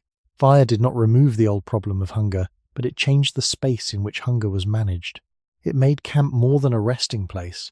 It made it a center where the body could recover enough to continue. Near the deep beginning of human life, the control and use of fire had a long and complex history, and scholars still debate details about exactly when and how it became regular in different places. So we should not speak as if every ancient group in every cold region used fire in the same way. The evidence is uneven, and the deep past does not give itself back easily. But where fire was available and controlled, it could have mattered strongly in winter, not because it solved survival by itself, but because it extended what human bodies and hands could do. A cold hand loses patience before the mind does. A tired body may need warmth before it can process food. A group returning from a search may have brought back something that still required work: cutting, cracking, cleaning, roasting, softening, drying, or simply holding until it could be shared. Fire created a warmer circle where that work became more possible. It also changed time. Without fire, darkness and cold can close the day quickly. With fire, some tasks might continue after sunset, especially around shelter or camp. Tools could be checked. Food could be prepared more slowly. People could sit close enough to share warmth, talk, gesture, remember routes, and compare what had been seen that day. In that sense, fire supported not only the body, but the memory of the group. A track notice near the river, a plant patch covered too deeply by snow, a place where animals had crossed, a bank that felt unsafe. These things could be held in conversation around warmth. Again, we cannot know the exact words spoken, and we should not pretend to hear them. But we can understand the practical need for people to return from the cold and make sense of what they had seen. Fire also required its own labor. Wood, Dry fuel, embers, shelter from wind, and attention all mattered. In a freezing season, keeping warmth alive could become part of the food problem itself. A fire that helped cook food or warm bodies first had to be fed by the land. This means fire was not outside the winter economy of effort. It belonged inside it. People had to gather fuel, protect it from wetness, choose places where smoke, wind, and safety could be managed, and decide how much time and strength to spend maintaining it. So even one of humanity's most powerful tools carried a cost. That cost is important because it keeps the story honest. Ancient humans did not escape winter through one invention. They survived by linking many small supports together: fire, tools, memory, water, animal signs, plant knowledge, and cooperation. Fire made some of those supports stronger.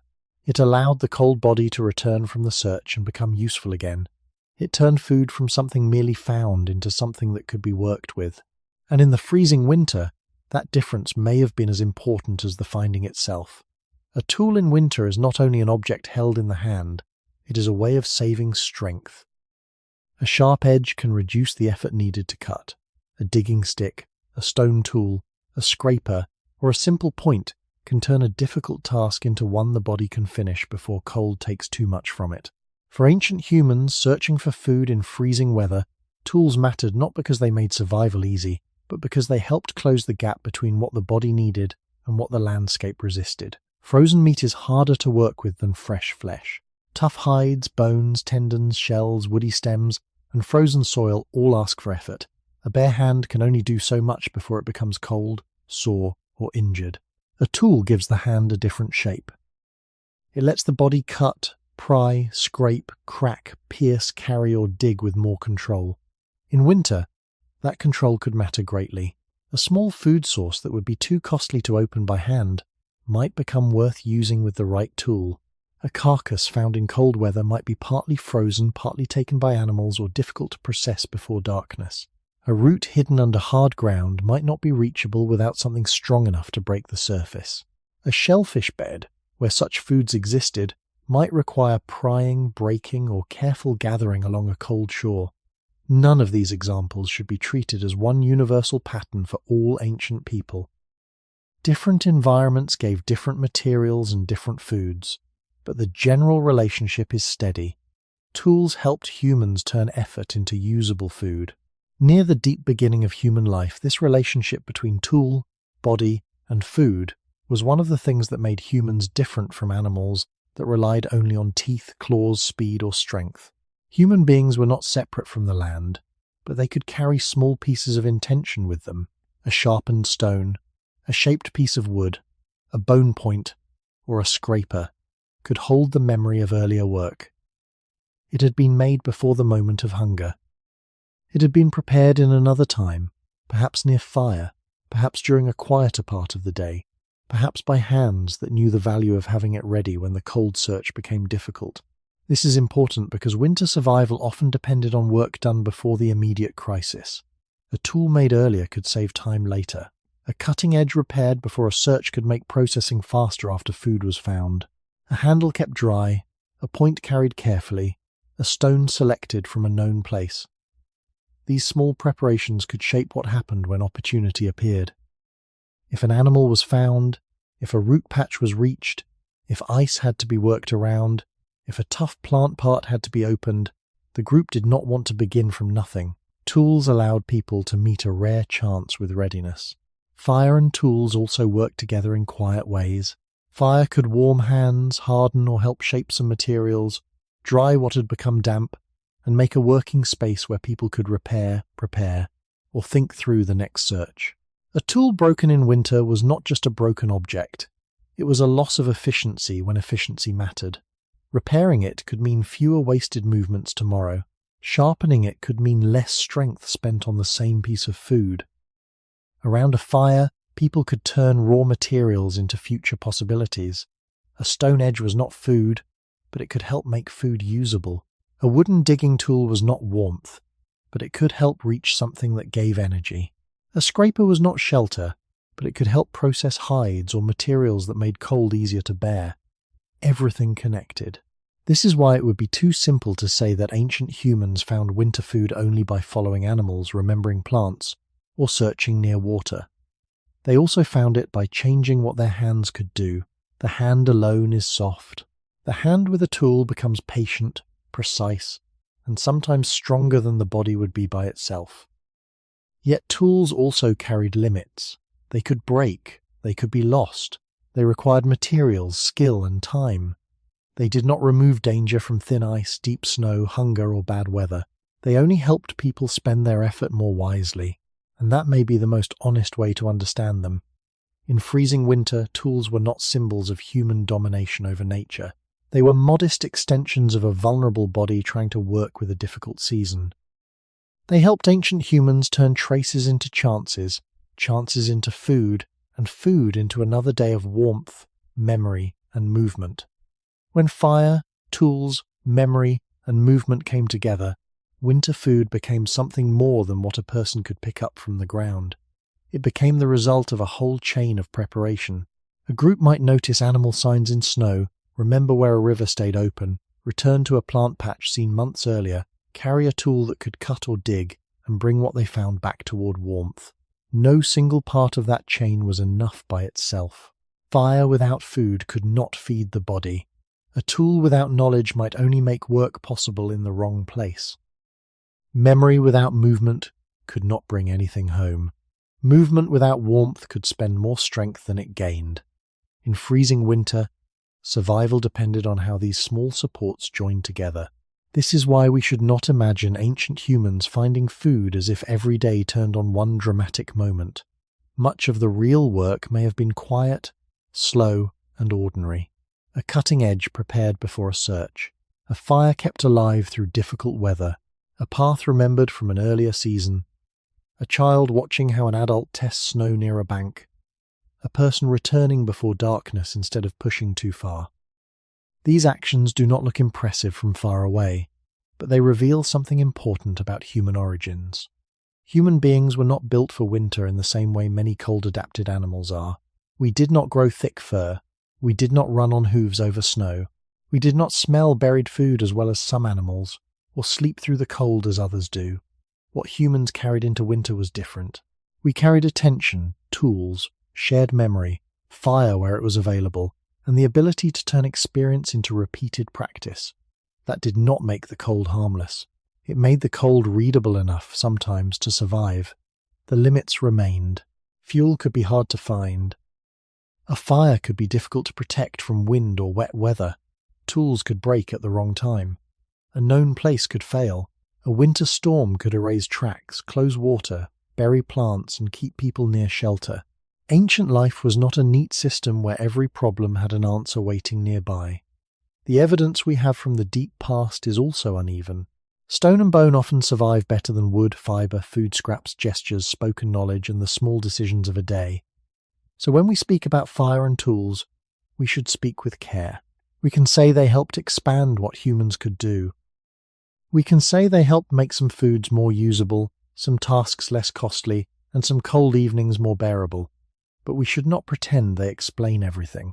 They were part of a larger relationship between body and land. In that relationship, a meal was not just found, it was made possible. It was made possible by the place where people chose to camp, by the fuel they gathered, by the tools they kept ready, by the signs they noticed, by the memories they trusted carefully, and by the willingness to share what came back. Around a fire, food could become more than energy. It could become a moment of recovery after cold movement. It could become time for hands to warm, for tools to be checked, for children to watch, for older knowledge to remain alive. The search outside and the work inside belong together.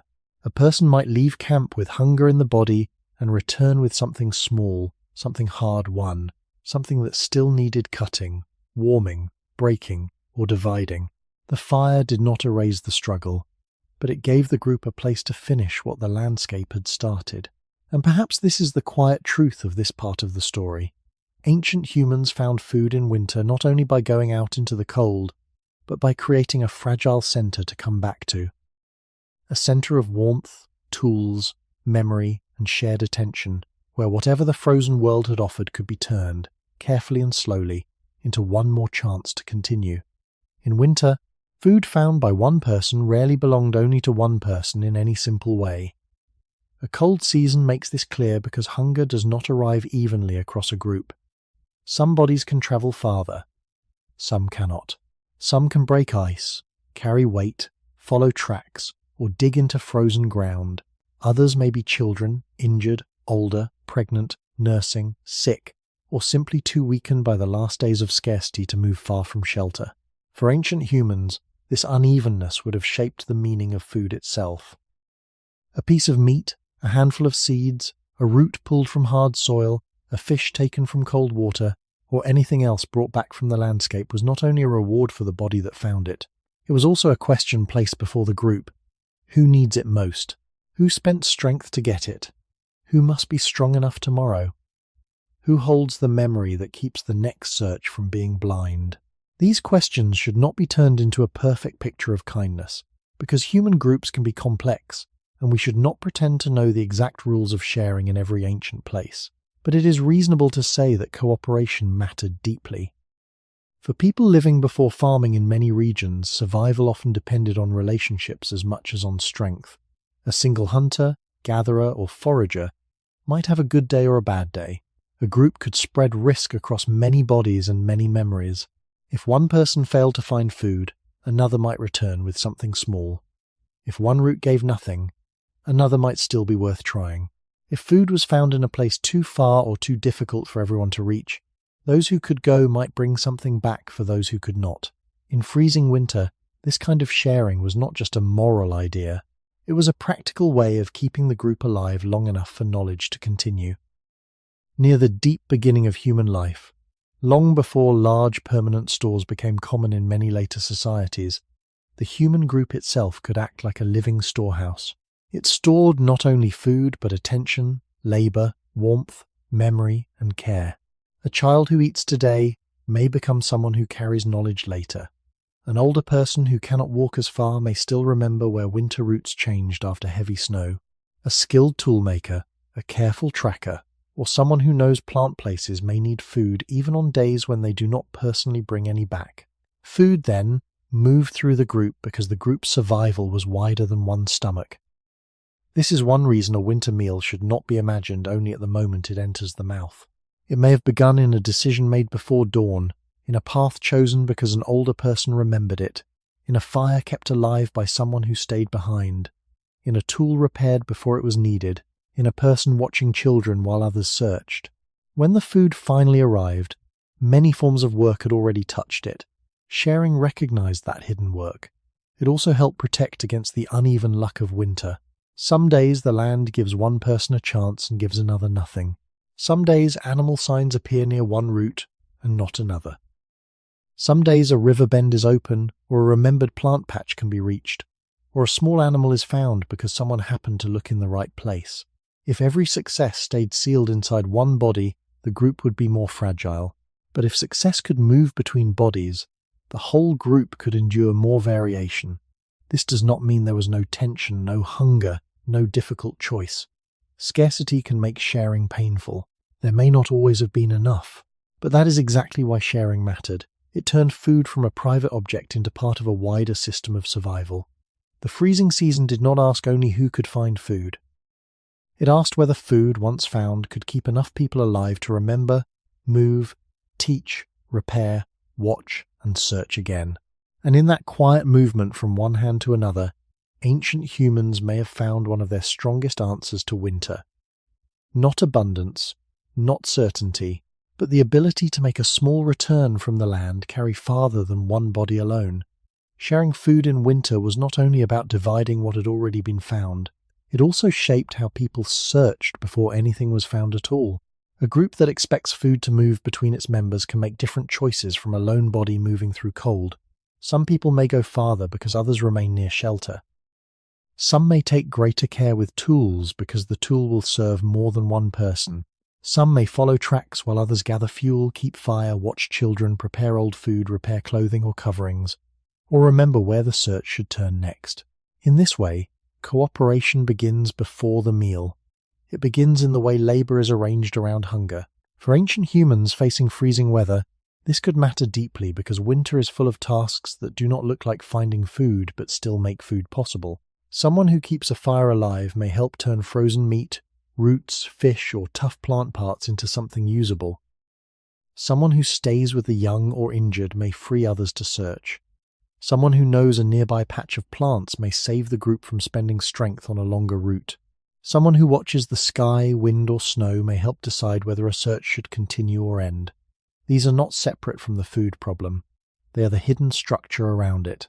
Near the deep beginning of human life, before many later societies relied on fields, barns, or written planning, a human group could survive partly because its members did not all have to do the same thing at the same time. Different bodies, different skills, different memories, and different levels of strength could still belong to one shared effort. A person too old to chase animals might remember a river bend.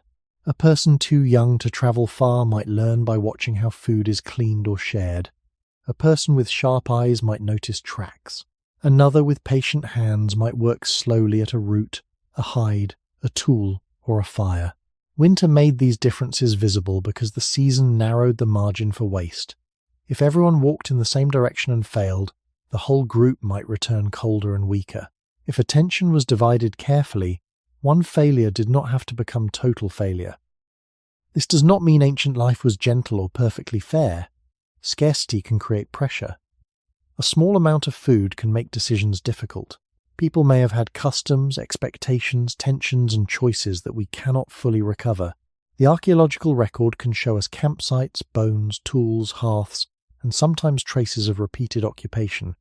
But it cannot easily show every rule of sharing or every quiet argument over hunger. So we should not invent a simple moral story. The safer truth is that cooperation was useful because human survival in winter was too wide for one body to carry alone. Food had to be found, but also guarded from waste. It had to be prepared without using more energy than it gave back. It had to be divided in a way that kept the search possible tomorrow.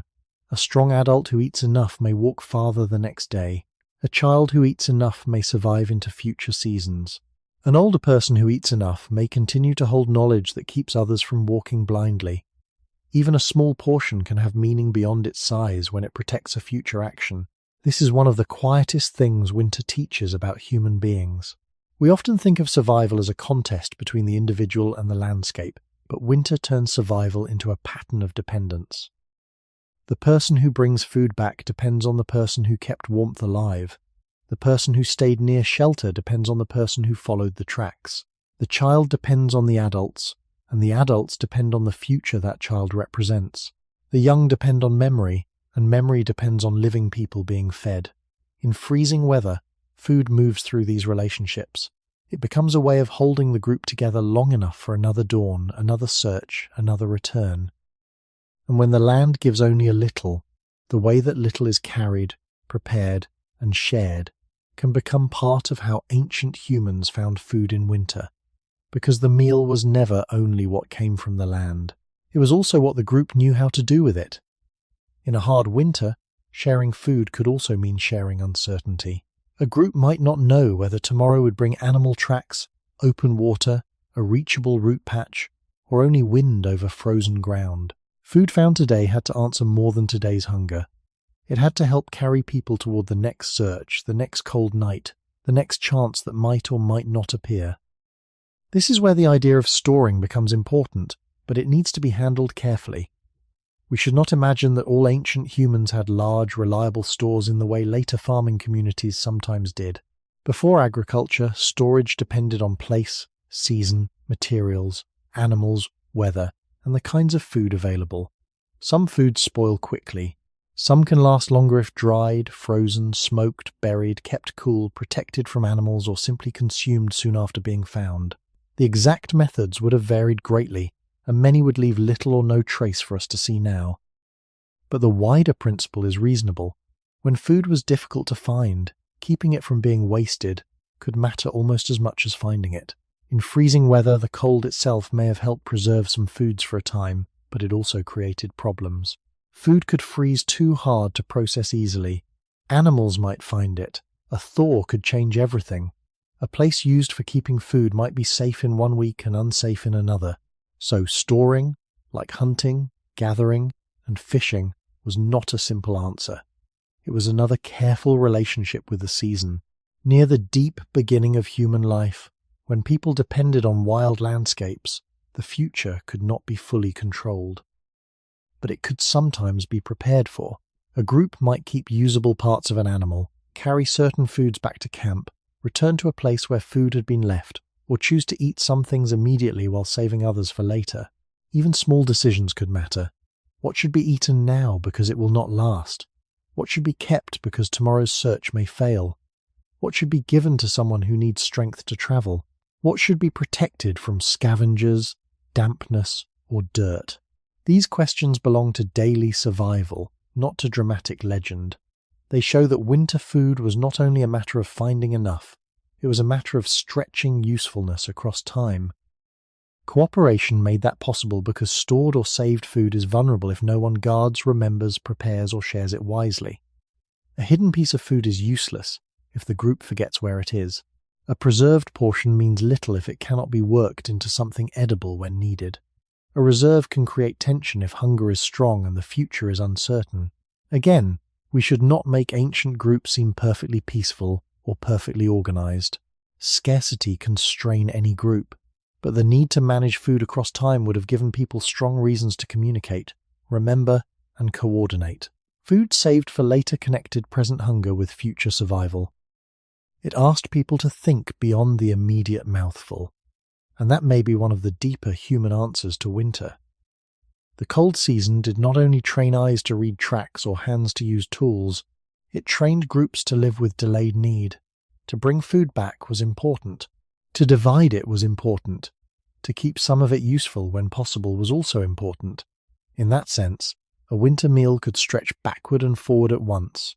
It carried the effort of those who searched yesterday, the hunger of those eating today, and the hope that someone would still have enough strength to search tomorrow. Ancient humans found food in freezing winter, not only by taking from the land, but by making each return from the land last as long as it honestly could.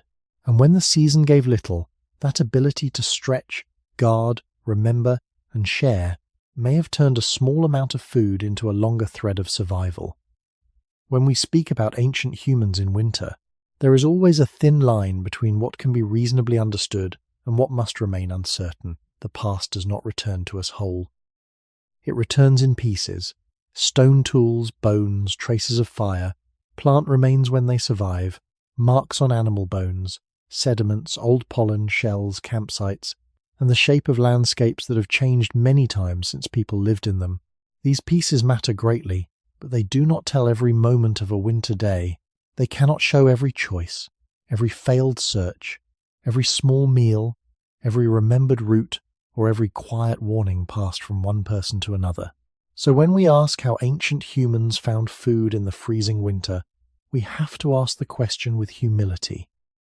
We can build a careful picture from evidence and from what is broadly known about human biology, foraging, ecology, and cold environments. But we should not pretend that one neat answer can cover all ancient people in all cold places. A group living near a coast would have faced different possibilities from a group on an inland plain. A forest edge was not the same as open steppe. A river valley was not the same as a high, wind-exposed plateau. One winter might be mild enough to leave many openings. Another might bury signs, freeze water, scatter animals, and make even familiar places hard to read. This is why the honest story has to stay wide enough to hold variation. Ancient humans may have found food through animal signs, plant knowledge, water edges, memory, tools, fire, cooperation, and careful movement, but the balance between these things would have changed from place to place. The archaeological record helps us see parts of this balance, though never perfectly. Bones with cut marks can suggest animals were processed by humans. Burned remains can point toward fire and food preparation. Stone tools can show cutting, scraping, hunting, or processing activities, depending on context. Preserved seeds, starch grains, charred plants, or residues can sometimes suggest plant use. Shell middens can show coastal or riverine foods in some places. But many things disappear. Wood decays, fiber decays. Baskets, nets, cords, simple traps, Digging tools and soft plant foods often leave little behind unless preservation conditions are unusual. A meal of roots, seeds, fish, small animals, or gathered foods may vanish almost completely from the record. Even the knowledge that made the meal possible can vanish more completely than the meal itself. Near the deep beginning of human life, so much survival depended on actions that archaeology can only touch indirectly. Where people looked, when they turned back, how they shared, what they remembered, and which signs they trusted. This does not make the story unknowable, it's that makes it careful. It asks us to avoid both extremes. We should not say ancient humans were helpless in winter, because they clearly survived many difficult environments over long periods. But we should also not make them into perfect masters of the cold, as if every track had meaning, every plant was known, every river gave food, and every group always made the right decision. Real survival sits between those two pictures. It is more fragile, more uneven, and more human. People learned, people guessed, people failed, people corrected their movement. Some winters would have been generous enough, some would have been harsh, some groups would have known their landscapes deeply. Others may have been moving through less familiar ground. Some resources would have been predictable, others would have appeared only by chance. The evidence allows us to see patterns, not full certainty, and perhaps that is the right way to approach this subject. Winter itself is a season of partial visibility.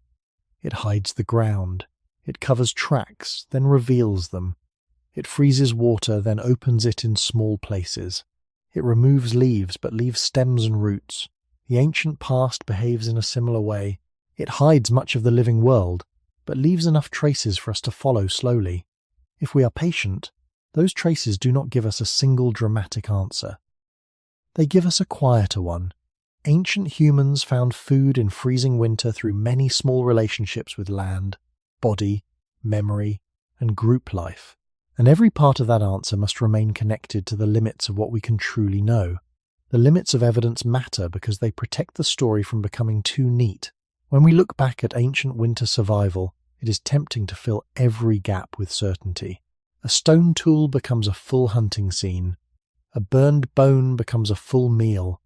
A riverbank becomes a fishing place. A cluster of shells becomes a complete way of life.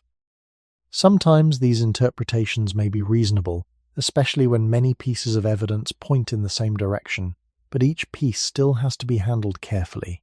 A tool can show that people had the ability to cut, scrape, pierce, or process materials, but it does not always show exactly what happened on one winter morning.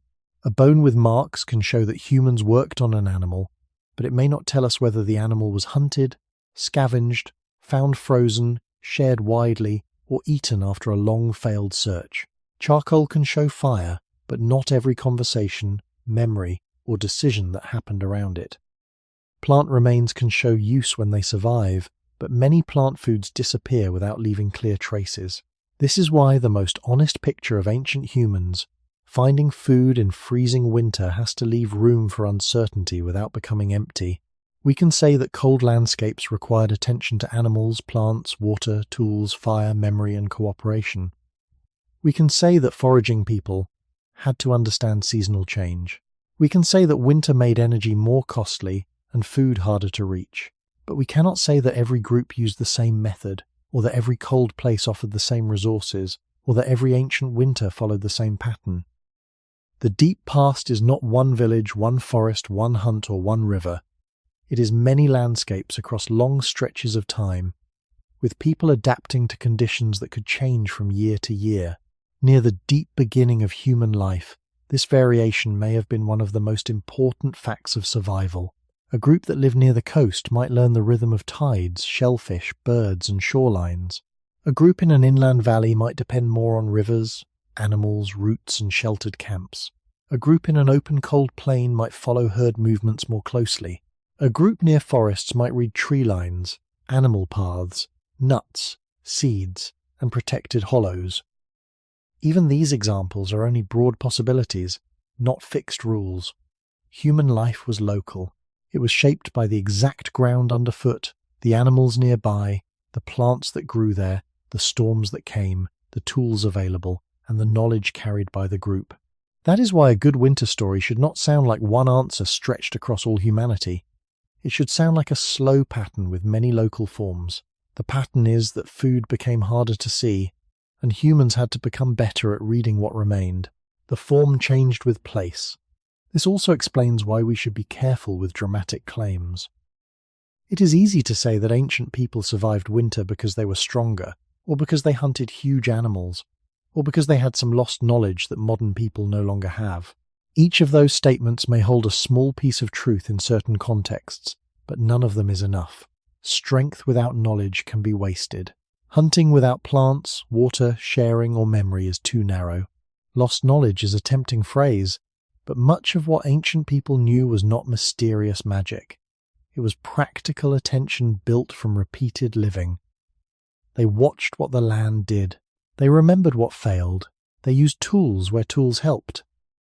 They followed animals where animals revealed movement.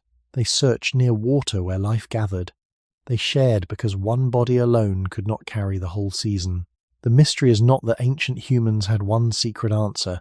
The deeper mystery is that they survived through thousands of small adjustments that rarely leave a clear mark in the ground. A decision not to cross unsafe ice leaves almost nothing for archaeology.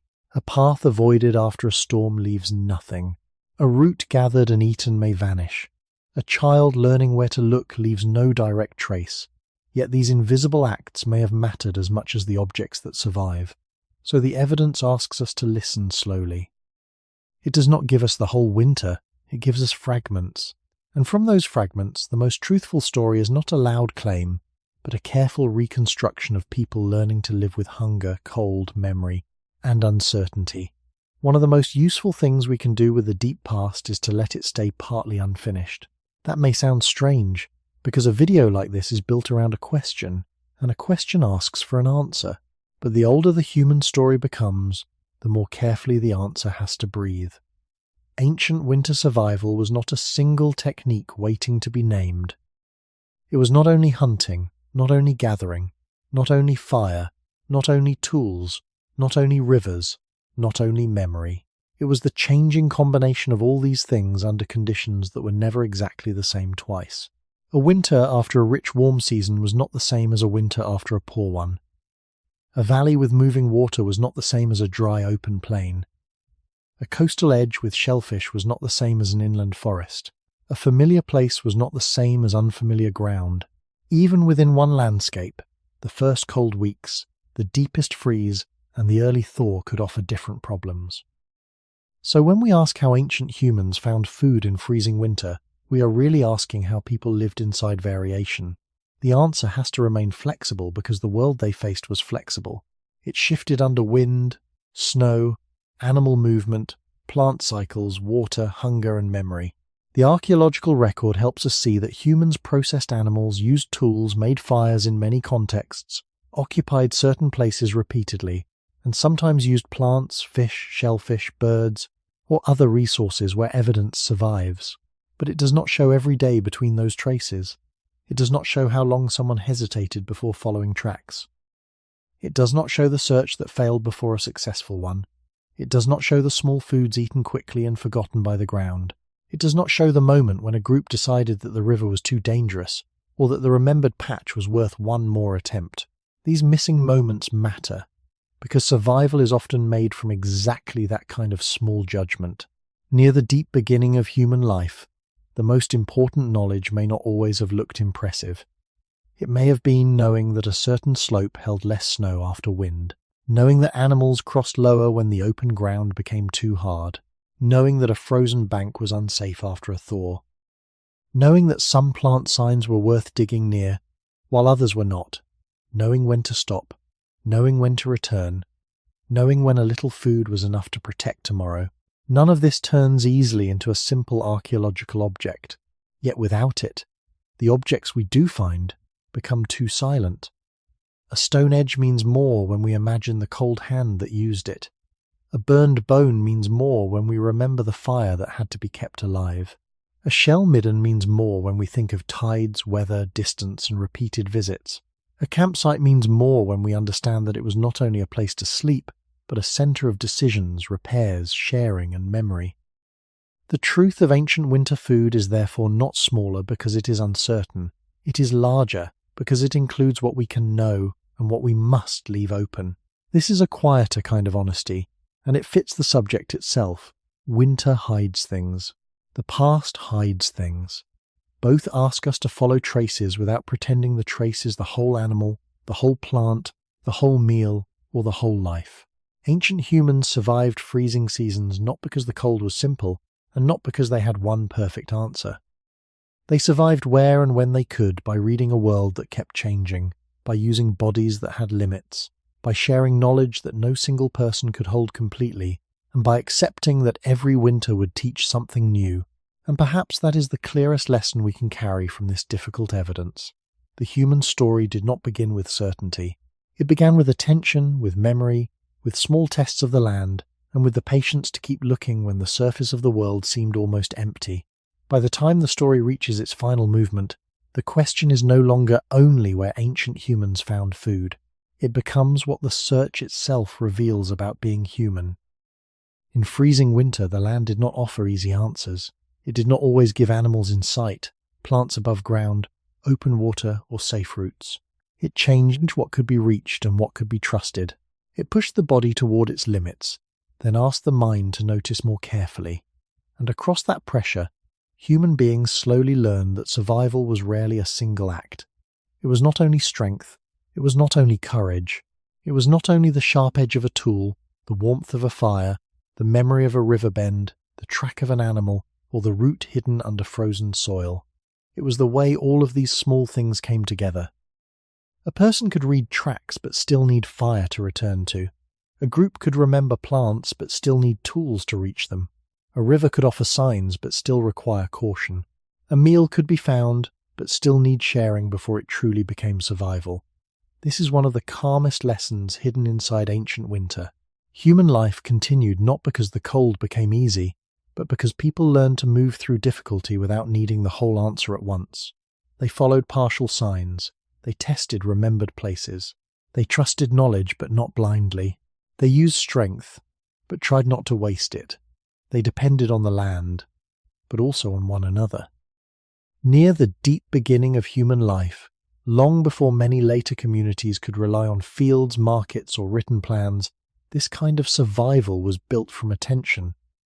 Attention to weather, attention to animals, attention to plants, attention to water, attention to the body's warning signs, attention to the needs of others. The frozen season made attention more valuable because mistakes cost more. A wrong path could spend warmth. A poor guess could waste daylight. A risk near ice could threaten more than hunger. Yet winter also made knowledge more visible. It showed who remembered. It showed which places mattered. It showed how a small source of food could become important when the world seemed closed. It showed that a group was not simply a collection of separate bodies, but a living system of memory, labour, and care. That may be the educational value in this old question. When we ask how ancient humans found food in the freezing winter, we are also asking how people learned to live with limits. Modern life often teaches us to expect quick answers, clear instructions, and food separated from weather, distance, and season. But for most of human existence, food was tied to patience. It was tied to the slow reading of place. It was tied to the understanding that the world changes, the body has limits, and no person sees everything alone. This does not mean we should romanticize ancient hardship. Cold, hunger, injury, and loss were real. Many winters would have been difficult. Some would have been dangerous in ways we cannot fully reconstruct. But the fact that human groups lived through cold environments at all tells us something quiet and important. Our ancestors were not outside nature. They survived by listening to it closely enough to find openings when none were obvious. They learned that the surface of a season is not the whole season. Snow can hide roots, ice can cover moving water. Silence can hold animal paths. An empty-looking place can carry memory. A small return can keep a group moving toward another day. And perhaps this is where the story should not close too tightly. The ancient winter remains partly hidden from us, just as food was partly hidden from those who lived inside it.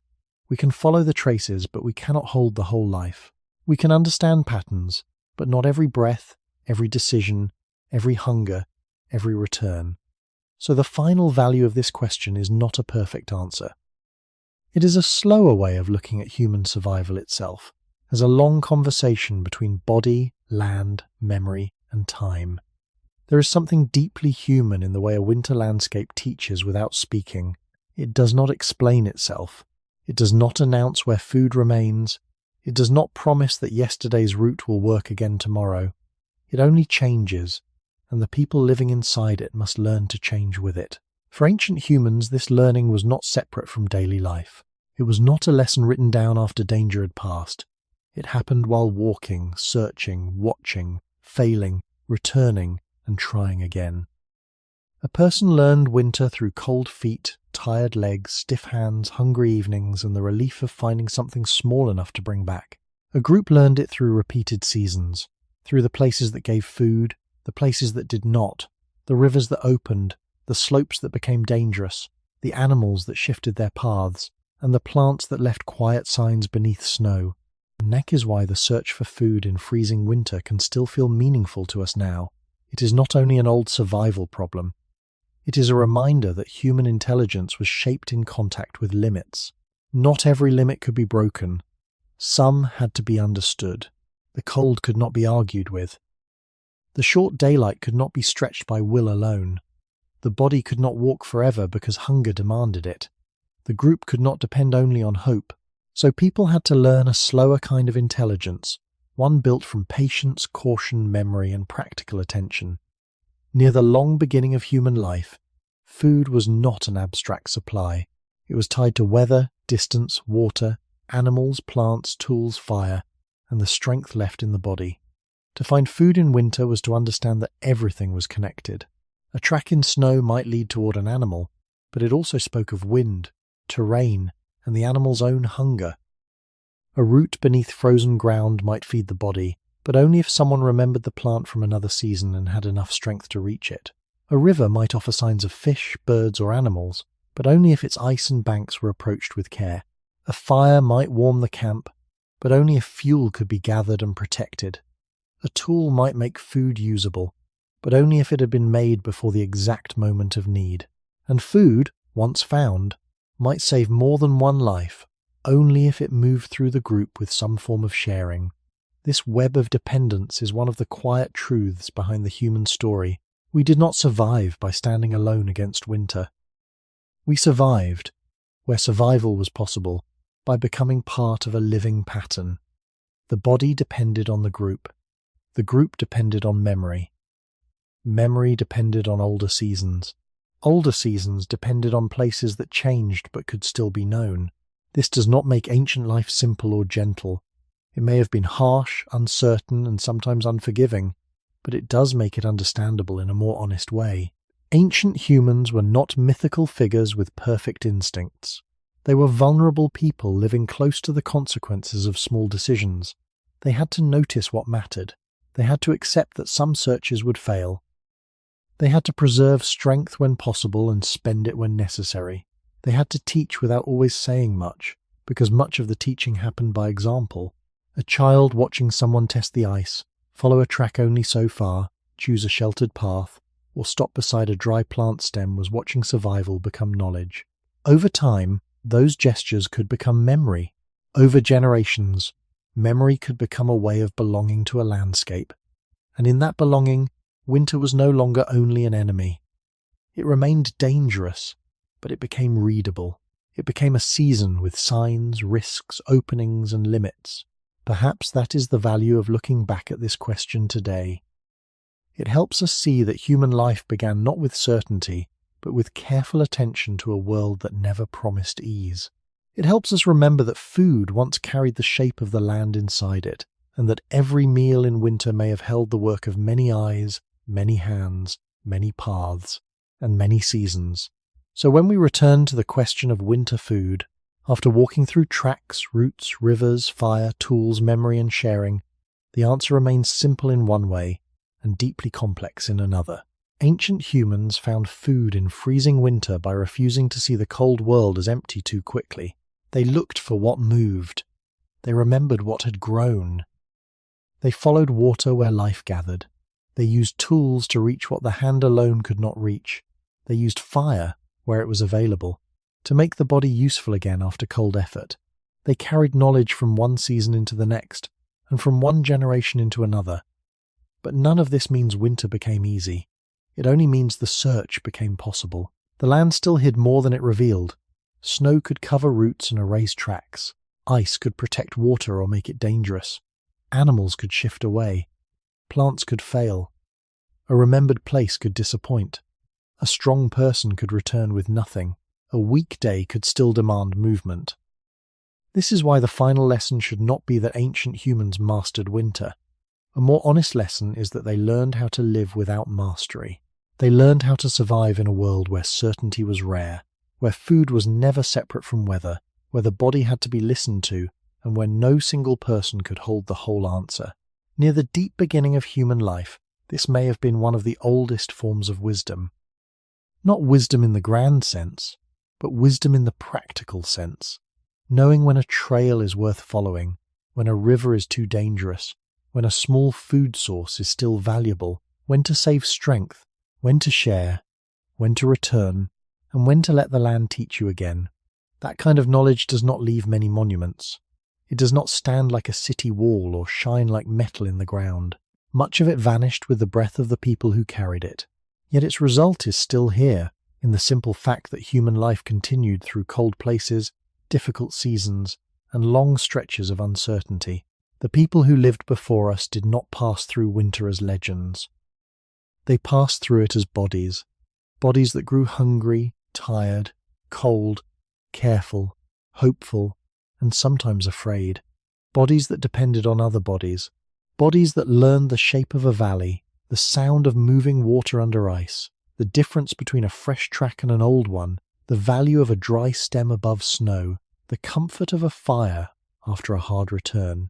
And perhaps this is what makes the subject worth hearing slowly, before sleep. It reminds us that human survival was never only about force.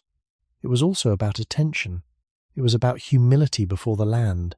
It was about noticing small signs before the mind rushed past them. It was about accepting limits without surrendering to them. In our own lives, far from those ancient winters, food may no longer depend on reading snow, following rivers, or remembering where roots lie beneath frozen ground. But the older lesson still has a quiet value. We are still bodies that need care. We still depend on memory, patience, and one another more than we often admit.